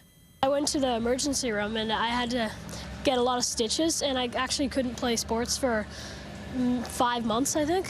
So I just started picking up a camera because I like the idea of doing business stuff. After noticing his interest for film, his parents bought him his first camera, a Canon T5i. Got out there and started taking photos, and I sent lots of emails too to try to get credentials for things, and then the events just got getting bigger. Boone works independently and in collaboration with organizations. He shoots everything from amateur sports teams to professionals. Then he posts the shots to Instagram and Facebook. He also creates graphics and now videos. I've done some individual stuff just for me, so I did the 2 AHL games, and I also work for my local senior hockey team and junior hockey team, plays here, and just some events, hockey events around the Maritimes and Ontario. In March, he shot the University Cup in Halifax, and this has been his first season as the Truro Bearcats team photographer. I started to get in contact with him to use his photos in some of our stuff, and then he kind of started coming more and more and getting more and more shots, getting more involved with the team. He's made an impression in front of and behind the lens. Doing it 14 years old, and his work ethic, it's going to take him far, and we're really proud of it. And proud to have him in our organization as well. One day he pictures himself in the big leagues. My dream and goal is to work for the Montreal Canadiens. When I'm older, I really want to work for them. He's grateful for every opportunity and plans to continue to shoot his shot one frame at a time. Emma Convey, CTV News, Truro, Nova Scotia. Future is so bright. All right, taking another look at our 3-day forecast. Starting off in New Brunswick, a high of 17 degrees today. We do have lots of sunshine in the forecast today, but also a chance of showers returns this evening. Isolated showers expected to continue on Thursday, and 19 degrees on Friday. A mix of sun and cloud. Isolated showers return. For Nova Scotia, 14 degrees today. Lots of sunshine, but we do have a chance of showers for Cape Breton Island, a chance of showers for the remainder of the province into the evening. A mix of sun and cloud returns on Thursday, a high of 14, evening showers. Scattered showers on Friday, cooling down to 12, and evening rain. For Prince Edward Island, 14 degrees today. Isolated showers, clear out, leaving sunshine. Sunshine continues on Thursday, warming up to 18 degrees, cooling back down to 12 on Friday.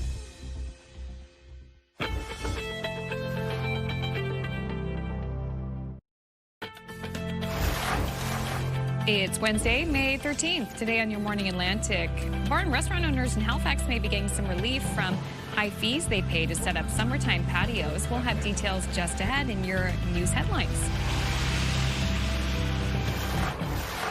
And Inspired Living. We're kicking off a new series with our partners at the Berkeley. It's all about health and active aging, and who doesn't want more of that? That story and so much more just ahead on the Wednesday edition of Your Morning Atlantic.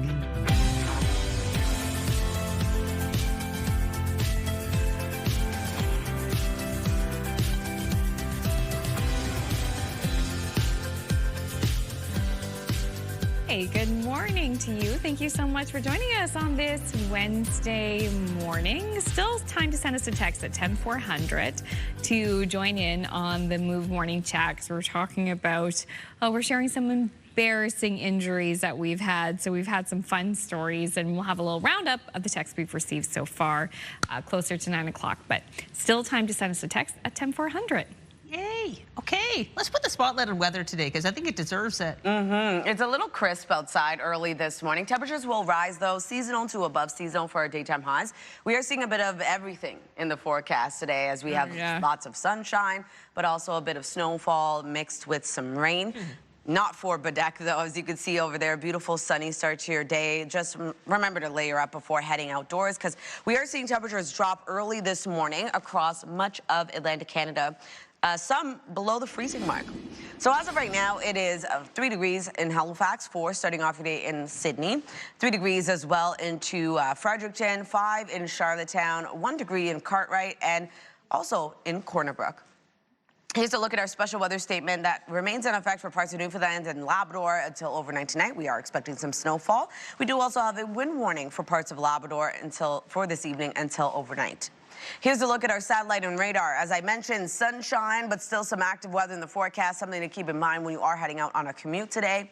And in terms of the wind, we are going to see it a bit breezy today for all 3 maritime provinces. As of right now, 35 kilometers per hour in North Cape, 33 in Grand Etang with 30 in Canso, 22 in Sydney.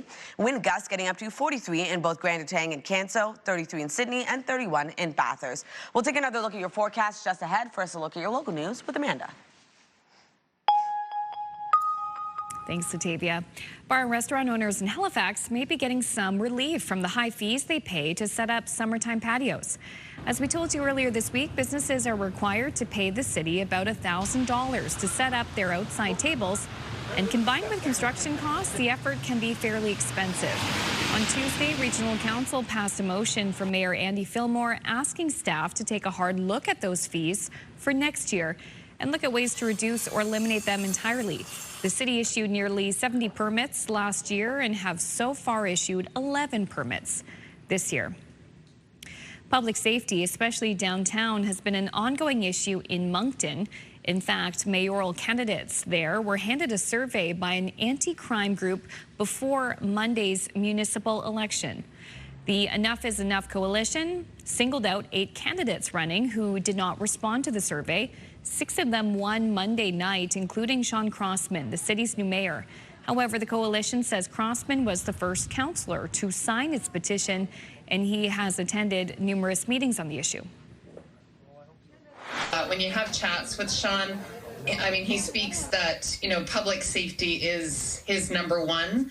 I think even when you go to his website and have a look at on his platform what his priorities are, Sean knows there's a problem. He agrees with us. There's a problem. The coalition was formed last fall and has more than 3,000 signatures on its petition. The group plans on meeting the new councils of Moncton, Dieppe, and Riverview in June. Nova Scotia RCMP say a man is facing drug trafficking charges after an investigation in Pictou County. Police say they seized 35 grams of presumed fentanyl, as well as cocaine, crystal methamphetamine, and thousands of hydromorphone pills. They also recovered cash and a stolen motorcycle. A 37-year-old man from Trenton is facing charges for drug trafficking and will remain in custody until he's scheduled to appear in court next month. Moncton Wildcats will look to tie their series with Chicoutimi tonight after last night's nail-biting loss in overtime. Un bâton, ça revient derrière le filet. Remise devant, 2 fois. Le but est bon, Marc-André. Victoire des Saguenayens, Chicoutimi. It was that overtime goal that gave Chicoutimi a 5-4 win over the Cats and a 2-1 final series lead. Game 4 is tonight again in Chicoutimi at 8 p.m. Atlantic time, and Game 5 will return to Moncton at the Avenir Centre Friday night. It is well established members of the military, veterans, and first responders experience PTSD and addiction at a higher rate than the rest of us. And a new facility aims to provide hope and recovery for them. CTV's Brianne Foley visited the state-of-the-art treatment center where those who serve and protect can find some peace and support. Folks who have spent their entire careers serving and protecting others. A first of its kind for Nova Scotia, the EHN Guardians Atlantic is a place for healing those who serve.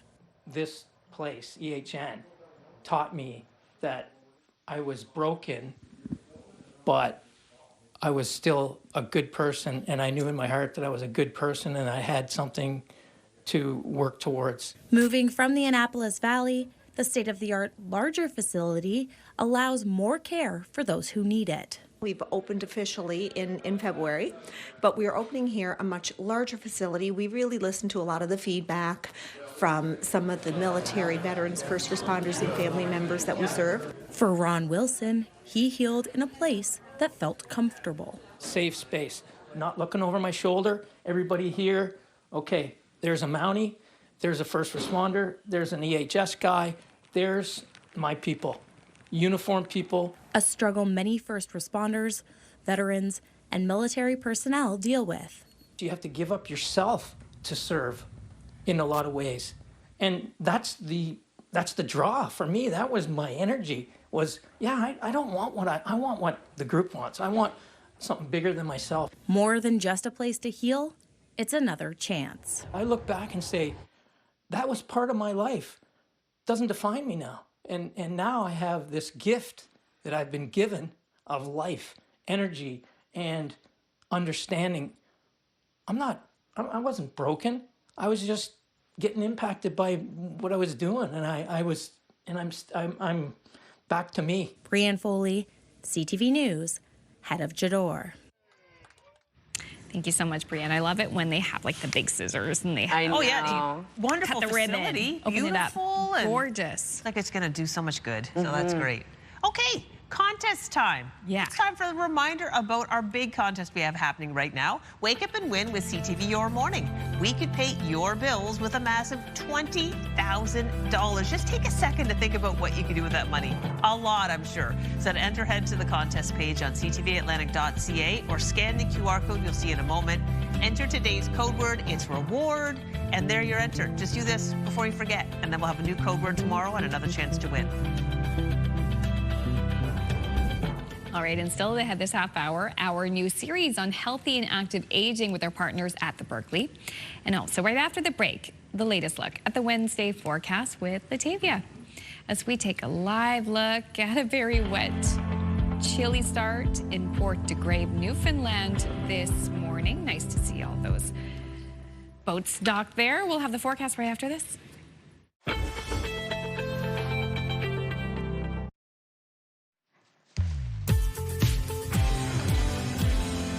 Good morning and welcome back. The time now is 8:11. We're taking a live look at White Point. 6 degrees starting off your day, pretty clear skies, lots of sunshine across much of the region today, but it is a cooler start to the day. Something to keep in mind when you are heading out early this morning. Temperatures are going to rise, but still remaining seasonal to below seasonal for our daytime highs. As of right now, it is 5 degrees in Halifax, 7 in Sydney and Charlottetown, 6 degrees currently in Fredericton, 2 degrees in Labrador City, and 4 starting off your day in St. John's, Newfoundland. We do still have that special weather statement remaining for parts of Newfoundland and Labrador until overnight tonight. Periods of snow at around 10 to 50 centimeters is expected. We do have a wind warning as well for parts of Labrador this evening until overnight tonight. Wind gusts will range from 80 to 100 kilometers per hour. Here's a look at our forecast timeline. Some sunshine for much of the region, but also some active weather. Early this morning, parts of Cape Breton Island looking at showers and or flurries, periods of snow and or rain for both Newfoundland and parts of Labrador. Into the afternoon, much of the same is expected. Temperatures will warm up just a bit. We are going to see the UV index now climb to high, so something to keep in mind, sun safety when heading out today. And then into this evening, we do have a chance of showers returning for parts of the Maritime region into Thursday's forecast. Although we will be seeing some sunshine, we will also see precipitation sticking around as well. If you're wondering about snowfall totals, looking at around 2 to 5 centimeters for North Mountain. Also around 2 centimeters of accumulation for parts of Labrador, 5 to 10 for parts of Newfoundland. And then for our rainfall outlook, looking at around 2 to 5 millimeters for parts of New Brunswick and North Mountain, as well as into Labrador. Heaviest being for St. Anthony and Newfoundland at around 10 to 20 millimeters. Lots of sunshine in the forecast today for New Brunswick. A chance of showers returns into the evening. Daytime highs will range from 11 to 17 degrees. Wind picking up out of the southwest, windy gusting to 40. For Prince Edward Island, looking at some isolated showers starting off your day, clearing, leaving sunshine into the afternoon. Highs between 11 to 14 degrees, wind gusts of 40. And then for Cape Breton, eastern Nova Scotia, daytime highs between 7 to 14 degrees. A chance of showers will clear, leaving a mix of sun and cloud. Wind gusts will pick up to 50. And then for the rest of Nova Scotia, lots of sunshine today. A chance of showers returns into the evening. Daytime highs between 12 to 17 degrees and wind gusts of 40. For Labrador City, lots of sunshine today with a high of 8. 8 degrees as well for St. John's, Newfoundland, looking at periods of drizzle. That will clear out, leaving a bit of sunshine into the afternoon. Thursday's forecast, we are going to see seasonal daytime highs for much of the region yet again. A bit of sunshine for parts of Atlantic Canada, but also a chance of showers returns as well. That's a look at your weather. Going to throw things over to Amanda. Tributes are pouring in after the sudden death of Canadian NBA star Brandon Clark, who played for the Memphis Grizzlies. Investigators are trying to piece together how it happened. The 29-year-old died in LA, where paramedics responded to a home yesterday and declared him dead. Drug paraphernalia was found at the home, and the incident is being investigated as a possible drug overdose. The Vancouver-born forward was with the Memphis Grizzlies his entire NBA career, during which he suffered multiple injuries. The NBA Players Association shared, "We hope Brandon is remembered for the immense joy he brought to so many throughout his career and for the genuine friendships he built far beyond basketball." And the NBA's first openly gay player, Jason Collins, has died. Collins served as a global ambassador for the sport and was an outspoken advocate for LGBTQ+ inclusion. He played in the league for 13 seasons and became the first publicly gay athlete to play in any of the 4 main North American sports leagues. He passed away after a battle with brain cancer at the age of 47. U.S. President Donald Trump is set to land in Beijing today for a highly anticipated summit in China. Trump told reporters that trade, not Iran, will be the main focus of discussions. CTV's Joy Malbin has more. President Donald Trump is Beijing bound and focused on bringing home what he calls big economic wins at his summit with China's President Xi Jinping. It has been a decade since the world's 2 most powerful men met. We're going to have a very good meeting. I spoke with President Xi. We both look forward to the meeting. It's going to be great. President Trump's focus may be on trade and extending their truce after Trump's tariff powers were struck down by the Supreme Court. But complicating it all, Iran, a war Trump can't seem to end as oil prices continue to skyrocket. Trump declared the ceasefire with Tehran on life support and suggested China's president could play a role, using his influence on Tehran, a key ally and oil supplier, to reopen the Strait of Hormuz and get global energy flowing again. We're going to have a long talk about it. You look at the blockade, no problem. They get a lot of their oil from that area. We've had no problem, and he's been a friend of mine. He's been somebody that we get along with. It's a big ask. Well, President Xi has made Taiwan his priority in this superpower summit. Beijing wants Trump to cancel or delay an $11 billion arms deal to the self-governing island that China claims as its own. That's the card that America can play, exchange Taiwan in order for some sort of peace deal for which Trump can claim victory and turn the page. President Trump would like nothing more, bringing an all-star lineup of CEOs from Tim Cook to Elon Musk, hoping to score trade deals. Instead, the war hangs over this summit. His defense secretary telling Congress the U.S. has a plan to escalate the war if necessary.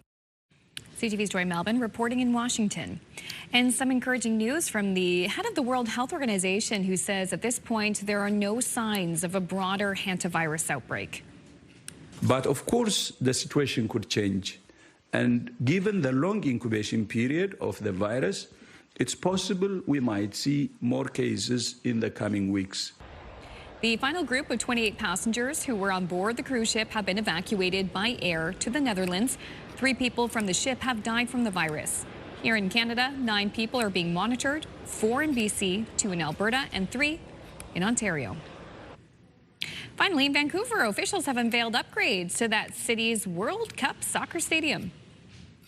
The star of the show, the natural grass pitch that is behind me.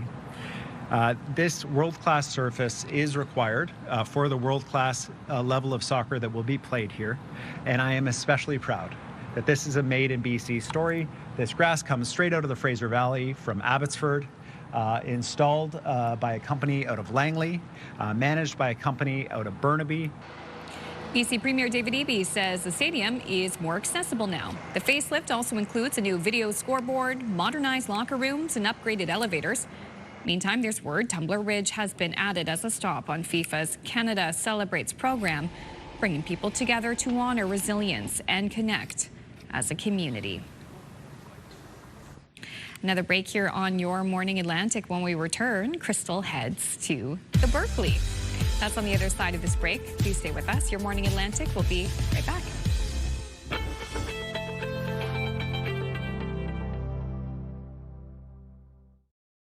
Move Mornings with Aaron and Peter. Weekday mornings on Move 100. The most fun in the morning. And home of the $1,000 minute. Only on Move 100 Halifax.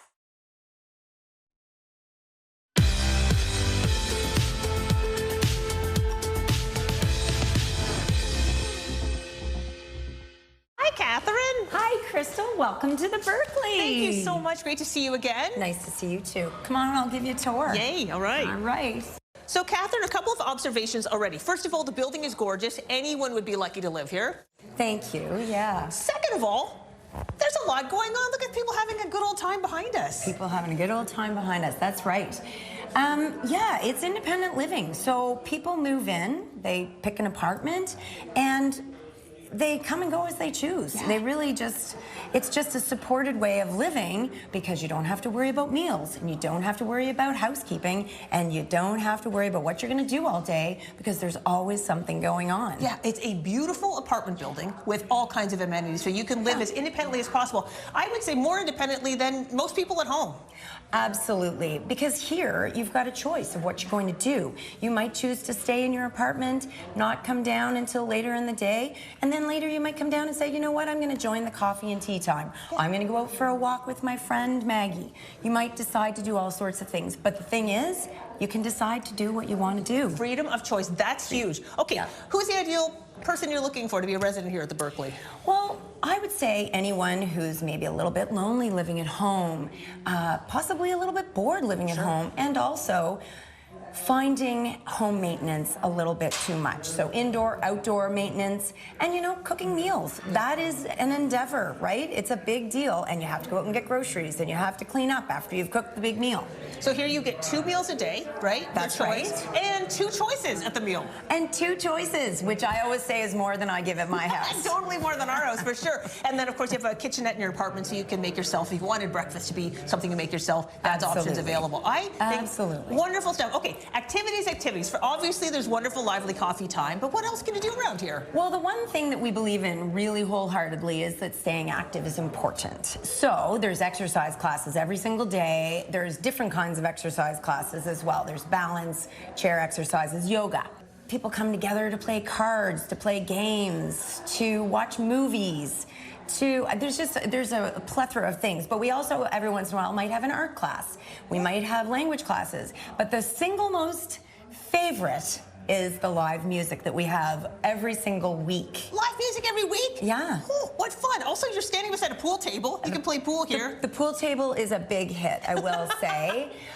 We've got a lot of people, and every day this pool table is used. It's amazing. Well, the bulletin board full of activities is jammed, and this place is walkable. The buildings are walkable to amenities, so you can even walk to activities in the community, too, which is wonderful. Absolutely. We have lots of people who are still going out to choirs. We have people who just, go out for walks around the neighborhood because all of our buildings are very close to nice neighborhoods and also the amenities that people might need. Okay, well, it does honestly sound amazing. Some people, though, are a bit concerned about cost, especially in this economy. What do you say to that?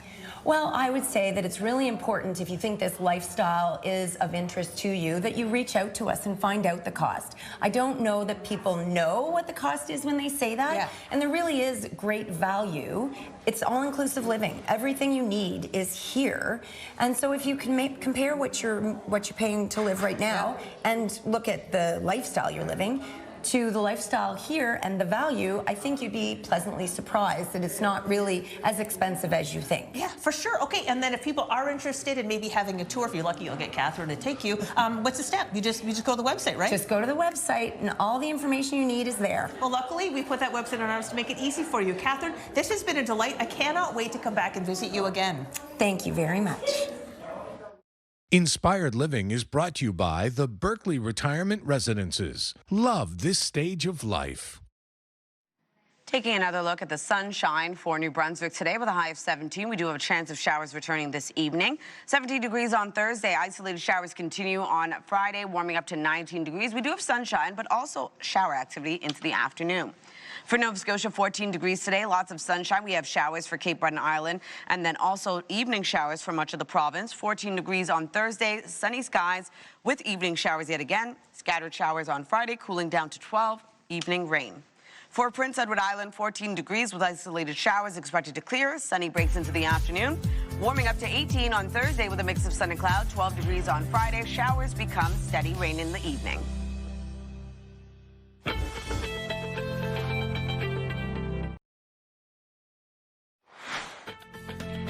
Still ahead this morning, soap in your mouth, it can be a good thing. We'll visit a local business where they're sudsing up for success. We'll show you more in the last 30 minutes of the Wednesday edition of Your Morning Atlantic.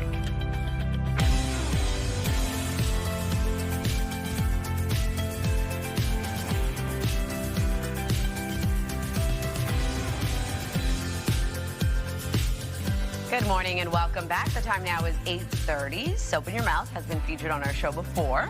Yeah. Looks incredible. It is incredible. So they have a little, and they still have it, a little, almost like a shed in Porter's Lake where they make the soap. Cool. You can tell that when you drive the main road there's a big goat in the front because a lot of their soap is goat's milk, but not all. Oh, wow. But they're now opening another location in the city, not far from the station, in North End. Ooh. That's what the tour's all about. It's a beautiful facility that she'll soon be able to, Colleen will be able to offer workshops. The the products smell great. I mean, you get them online, but it's really fun to go in and just try them for yourself and smell them. Like, they're great. I've used some of the products, and like my skin is really soft. Just love wearing them. Amazing. I got to check them out. Yeah, it's nice stuff. Nice stuff. I love the smell of homemade soap. Oh, yeah. Oh, 100%. Hers particularly delightful, though. Anyway, that is a wonderful thing to do today. Maybe you could head out and do a little shopping in this beautiful sunny day. Absolutely. It's sunny around here anyway. I know. Yeah, there's going to be sunshine from parts of Atlantic Canada, so it's a great day to head out and enjoy that. It is cool to start, something to keep in mind when you are heading out, but as you can see from our live eye over in Lunenburg, beautiful, sunny, clear skies this morning. We are going to see sunshine sticking around into the afternoon, and temperatures are expected to rise. But as of right now, it is 4 degrees heading outdoors in Lunenburg, 5 in Halifax, 7 in Sydney, as well as into Charlottetown, 6 degrees in Fredericton, 0 in Cartwright, and 2 degrees in St. Anthony. Still holding on to a special weather statement for parts of Newfoundland and Labrador until overnight tonight, expecting periods of snow. We do have a wind warning for this evening for parts of Labrador, and for our satellite and radar, you can see here that active weather we're tracking across parts of Cape Breton Island, Newfoundland and Labrador, looking at snow and or rain starting off your day. In terms of the wind, it's going to be a bit breezy today. As of right now, we're seeing 37 kilometers per hour for sustained wind in North Cape, 33 in Canso, 30 in Sydney and Grand Etang. Wind gusts getting up to 46 kilometers per hour in Sydney and Canso, 44 in Charlottetown, 41 in Grand Etang. We'll take one last look at your weather coming up, but first, one last look at your local news with Amanda. Thank you, Latavia. Bar and restaurant owners in Halifax may be getting some relief from the high fees they pay to set up summertime patios. As we told you yesterday, businesses are required to pay the city about $1,000 to set up their outside tables. And combined with construction costs, the effort can be fairly expensive. On Tuesday, Regional Council passed a motion from Mayor Andy Fillmore asking staff to take a hard look at those fees for next year and look at ways to reduce or eliminate them entirely. The city issued nearly 70 permits last year and have so far issued 11 permits this year. Halifax Regional Council also eager to see if it can get some of the recently announced federal money for sports to help pay for the controversial rebuild of the Halifax Forum. Council voted to spend $126 million to rebuild the old structure in a tight vote back in March. Some councillors hope a new $755 million federal fund could help cover the cost. It's been no secret in my thoughts on the forum, and I'm concerned about the big price tag on the forum. So if that funding could assist, I think that'd be a great application. There's always demand. There's always some reason. Unfortunately, recreation and community centers often are the ones that are left behind because whatever the problem of the day is gets the loudest voice and the most money. The mayor is among those opposed to the project, arguing a public-private partnership should be explored instead. And there will be plenty of new faces around New Brunswick Town Council tables in the weeks ahead. But in St. John, they will be led by a familiar one. I've worked hard in that team that I've been with. We've worked hard. We had a 5-year versus a 4-year term. We did a lot of heavy lifting. A lot of it was unpopular, but a lot of it was great work. Donna Reardon has been re-elected for a second term. She's one of 40 incumbent New Brunswick mayors to return to the lead seat on council, while 37 municipalities will see first-time mayors like Moncton's Sean Crossman and Fredericton's Steve Hicks. Elections NB says voter turnout across the province was 40%. That's an improvement of about 8% compared to previous municipal votes. Councils will be sworn into their new roles over the next several weeks. To the province now, New Brunswick is proposing a major overhaul of lobbying rules that would require hundreds more people to register their efforts to influence politicians. The measures would also include a requirement to update a public record of all lobbying activity on a monthly basis and create an online searchable list for those activities. Justice Minister Robert McKee says Bill 44 aims to enhance transparency and accountability. The legislation could cause the number of registered lobbyists to grow from fewer than 200 to more than 2,000 due to a definition change. The Canadian Coast Guard has added a new ocean-going research vessel to its fleet on the Halifax Harbour.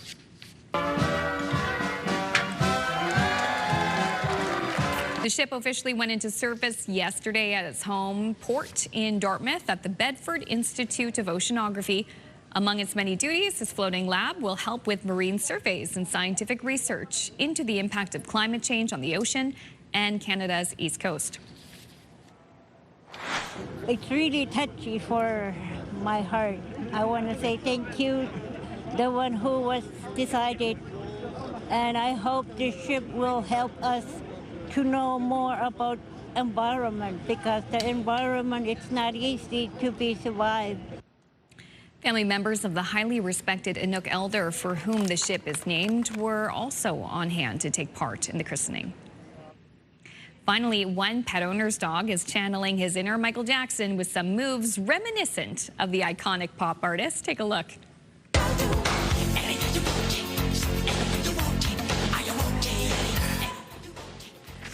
Please tell me this dog is named Annie. The dog can be seen dancing to Michael Jackson's Smooth Criminal, wearing his own Jackson-like hat. And later in the video, you can see the hat falls, and then he picks it back up, and he does it so smoothly. It's so cute. I know. Beautiful coat. There we go. Okay, let's watch the pudding. Yeah, watch how the hat goes on. Yes. Yes. Go. Pose. Strike a pose. Smooth criminal and very impressive. So good. Yeah, we've lacked some cute animals on the show today. We needed that. We needed that. Thank you. Yeah, for that sure. was awesome. Okay, this is a neat story. Okay. All right. The version of the symptoms dubbed in Quebecois French has been saved. Ici, by Elisa Simpson. So Bart and Lisa announced the news on social media in their Quebecois accents after Bell Media reached a deal with Disney to air the series on Nuovo and Crave. Now, Francophone fans were not happy last year when Chorus Entertainment decided not to renew the broadcast rights, leaving them no choice but to watch new seasons in European French. Oh, imagine. how dare. Exactly. So thousands signed a petition to save the Quebecois version. So CTV News, of course, is a division of Bell Media, but thought that was cool. That's awesome. What? Meh. It's we. Meh. No. Yeah. I know we need an Acadian version. I think Acadian that, French. right? Exactly. I mean, having lived for quite some time in Quebec, there's a real sense of pride, and I would not enjoy the European version. No, there are differences for sure. Absolutely. Okay, so that's cool. That's apparently... C'est très bien? Yeah, it's très bien. Yeah, exactly. So that's that. What else is going on locally? Okay, we'll talk about the community calendar now. So Hook and Paddle, the kayak and fishing series, returns to New Brunswick. This is starting this weekend. So it's Canada's premier kayak-based multi-species catch, photograph, and release series. So it will be taking place at many amazing locations across the province. The series runs all the way until September. So head over to the webpage to learn more. That's neat. That's really cool. And a community yard sale takes place this weekend in Hunter River. You can head over to Central Queens Elementary's parking lot Saturday, May 16th from 8 to 12 p.m. to shop their sale. And you still have time to join the Medavie Blue Nose Marathon, taking place this weekend in Halifax, May 15th to May 17th. To register, head over to their website. And if you do have an upcoming event, please send us the details. We'd love to promote it. Your Morning Atlantic at ctv.ca. And good to note, too, Sunday, the McDonald Bridge will be closed to all the participants as well for the 10 and the full. So keep that in mind, even if you're not participating, you're driving around the city, keep an eye for road closures. Absolutely. Yeah. For the weekend. Yeah, for sure. It always impacts traffic. But how exciting. And you're going to be running the full marathon. Woohoo! So exciting. Yeah, it's going to be really sunny and hot. Yay! Normally, I really look forward to that forecast, but whew, I'm getting butterflies now. I know. You'll There's be a Dr. great. Seuss book that's something, there's one line that says like, look at them run. They love to run in the hot, hot sun. And I'm like, no, they don't. Like running in the heat. That is not accurate. But good for the volunteers and the spectators. That will be nice. Yes, for them. it's a nice change. Yes. For the spectators. Yeah, it is true.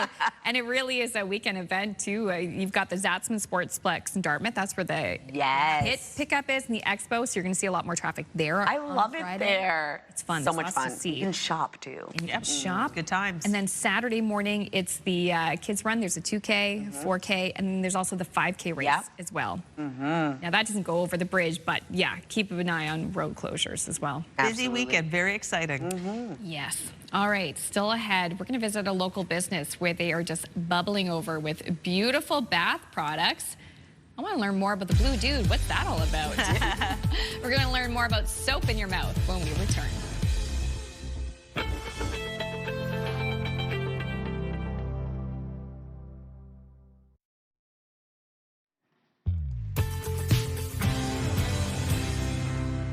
Good morning, Atlantic Canada, and welcome back. The time now is 8:43. We're taking a live look at a beautiful sunny start to the day over in Peggy's Cove. Just keep in mind it is cool outside right across Atlantic Canada, with temperatures expected to rise, but remaining seasonal to below seasonal for our daytime highs. So right now we are seeing that sunshine for much of the region, but we do have some active weather to keep in mind as well. As of our current temperatures, 5 degrees heading outdoors in Halifax, 7 in Sydney and Charlottetown, 6 degrees over in Fredericton with 3 degrees in Happy Valley, Goose Bay, and 4 starting off your day in St. John's, Newfoundland. We do have a special weather statement that remains in effect for parts of Newfoundland and Labrador. This will be until overnight tonight, expecting snowfall at around 10 to 15 centimeters.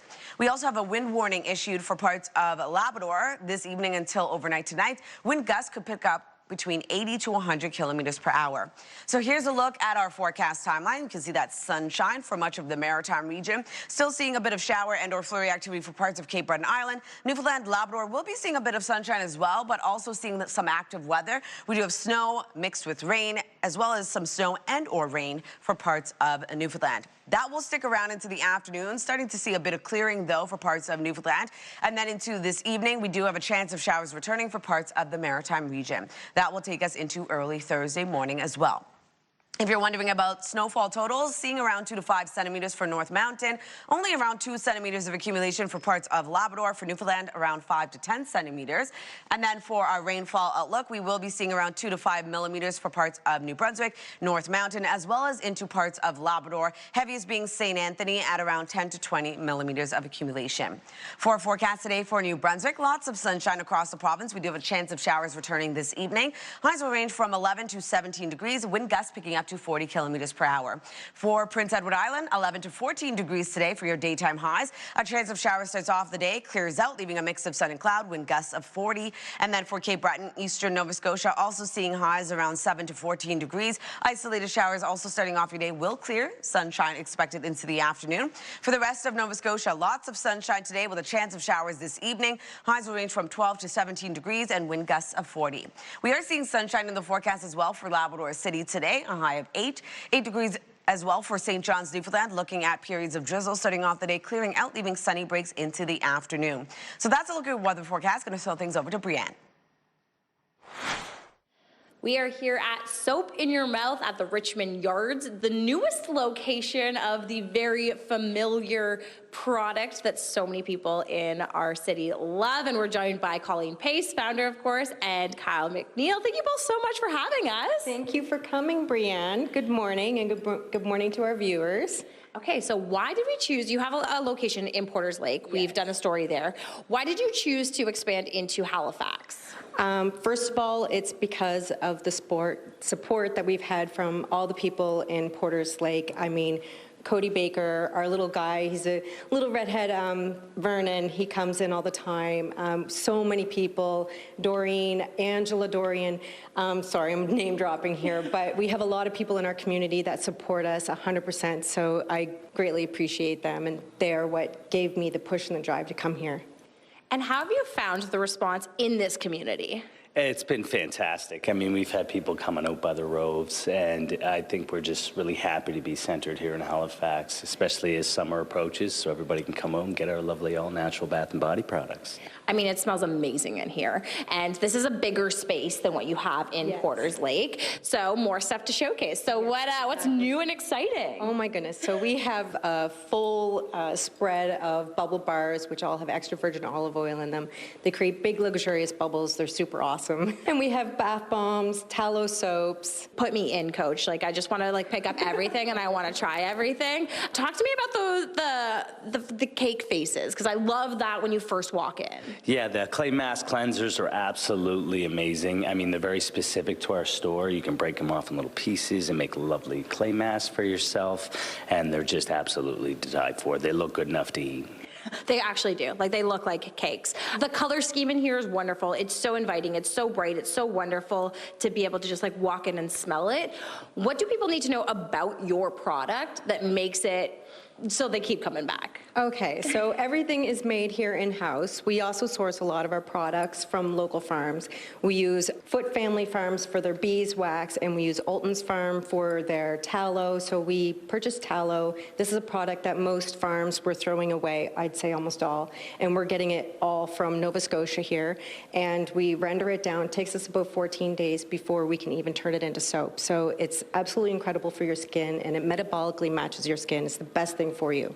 Oh my gosh, I love it. Reduce, reuse, recycle, but also something so natural. What do you want people to know about upcoming events in the area, especially at this location? Soon we'll be actually doing classes, bath bomb classes, and parties. We'll be hosting parties, private parties and events, and it's just going to be an absolute blast. You learn how to make these bath bombs, catered food and drink. It's going to be a time. A time that you're definitely going to have to check out. I have to do some shopping now, though. So we're going to go do some shopping, and we'll send things back to the ladies in the studio. The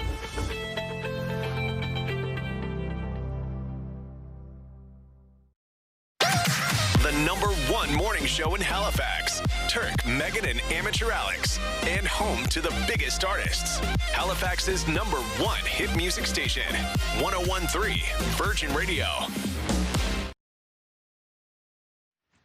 Welcome back. We have some funny viewer texts to share with you. We were asking about an embarrassing injury story. Listen, we've all been there. Let's start with Bernie from Ross. He says, I was in my teens. We were playing hide and seek I was hiding in a pear tree when the branch I was standing on started to crack. Oh, no. I know, and sure enough, it broke. I ended up on the ground on my back, gasping for air.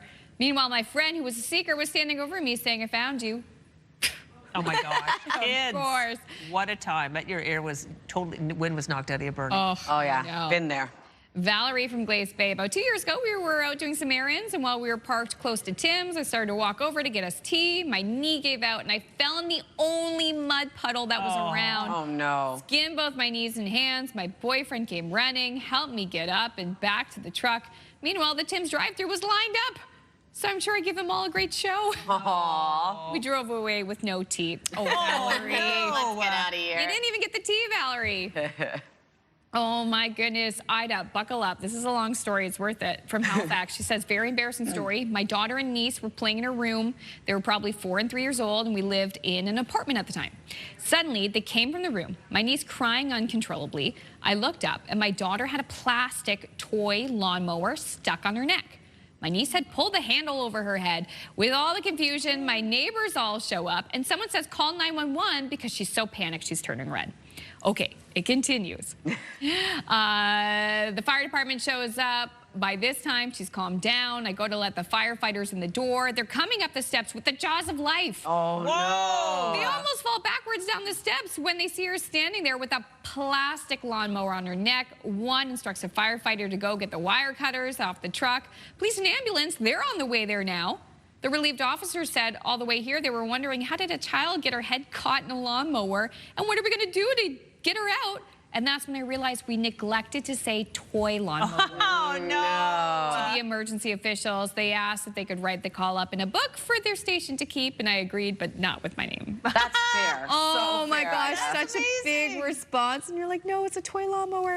Oh, no. So one viewer said I was with my daughter, granddaughter, and grandson at Disney. You know that's busy. We decided to go on the merry-go-round. I stepped up with my right foot, but my left foot got caught on the edge, and down I went. Immediately, I was surrounded by official-looking people asking me if I was injured and did I need to go to health services? Nothing is broken, just embarrassed. Oh, no. Those classic merry-go-round injuries. Right? And Jessica in New Waterford said my most embarrassing injury stories when I was in grade 9 or 10. I was at a friend's house. Everyone was sitting outside, and there was a bit of mud by their pool, and I slipped getting into the pool. During the summer, I had to get a temporary cast, and I was in a wheelchair and on crutches for a week. Oh, no. I know. She sent us a photo, too. I couldn't get turned around in time, but, oh, my God. There's nothing, like, okay, falling is embarrassing enough, but to do it, like, outside, like, there's something in a bathing suit where you're extra vulnerable, Oh, my goodness. I had that once where I was playing, like, in the pool with my cousins, and they kept, like, dunking me under the water, so I was running around. I went onto the jumping, like, the diving board, and then my cousin was behind me, so I was like, oh, no, I'm not doing that. So I tried to get off. I slipped and bashed my face on the side of the pool. Blood everywhere, chipped a tooth. Yeah, but like you said, very vulnerable. I was like, that's awful. Devastating. Yeah. Like I said, very clumsy. Oh, my gosh. Latavia, I feel like we should just have like a book of Latavia's. The Latavia book. For one day. Oh my, it will be a long, long tale. Yes, it would. The first story about falling under the pear tree reminds me as a kid, like running around outside. And there's so many times when I did get injured, not badly, but injured. Like I remember playing hide and seek and I got raked by a branch and it totally scraped against my eye. And, but I'm like, no, I'm, you know, still gonna play this game. It, yeah. Oh yeah, 100%. Okay. Let's look at something very wholesome. This will be the most wholesome thing you see today. It's a baby being serenaded by his grandparents. Oh. Plenty of sunshine headed my way. Zippity-doo-dah, zippity-yay. Mr. Bluebird's on my shoulder. Is it you? Oh, yeah. It's actually He's so delighted. He's like, who do I look like? Oh, my goodness, I love this. Plus, they're really good. Like, singing in two-part harmony. Good. Do they meet a choir or something? Hello. Right, they must, but look how happy he is. What a little doll. That baby's so fresh, too. So cute, I know. Well, there you go. On that note, have a wonderful day.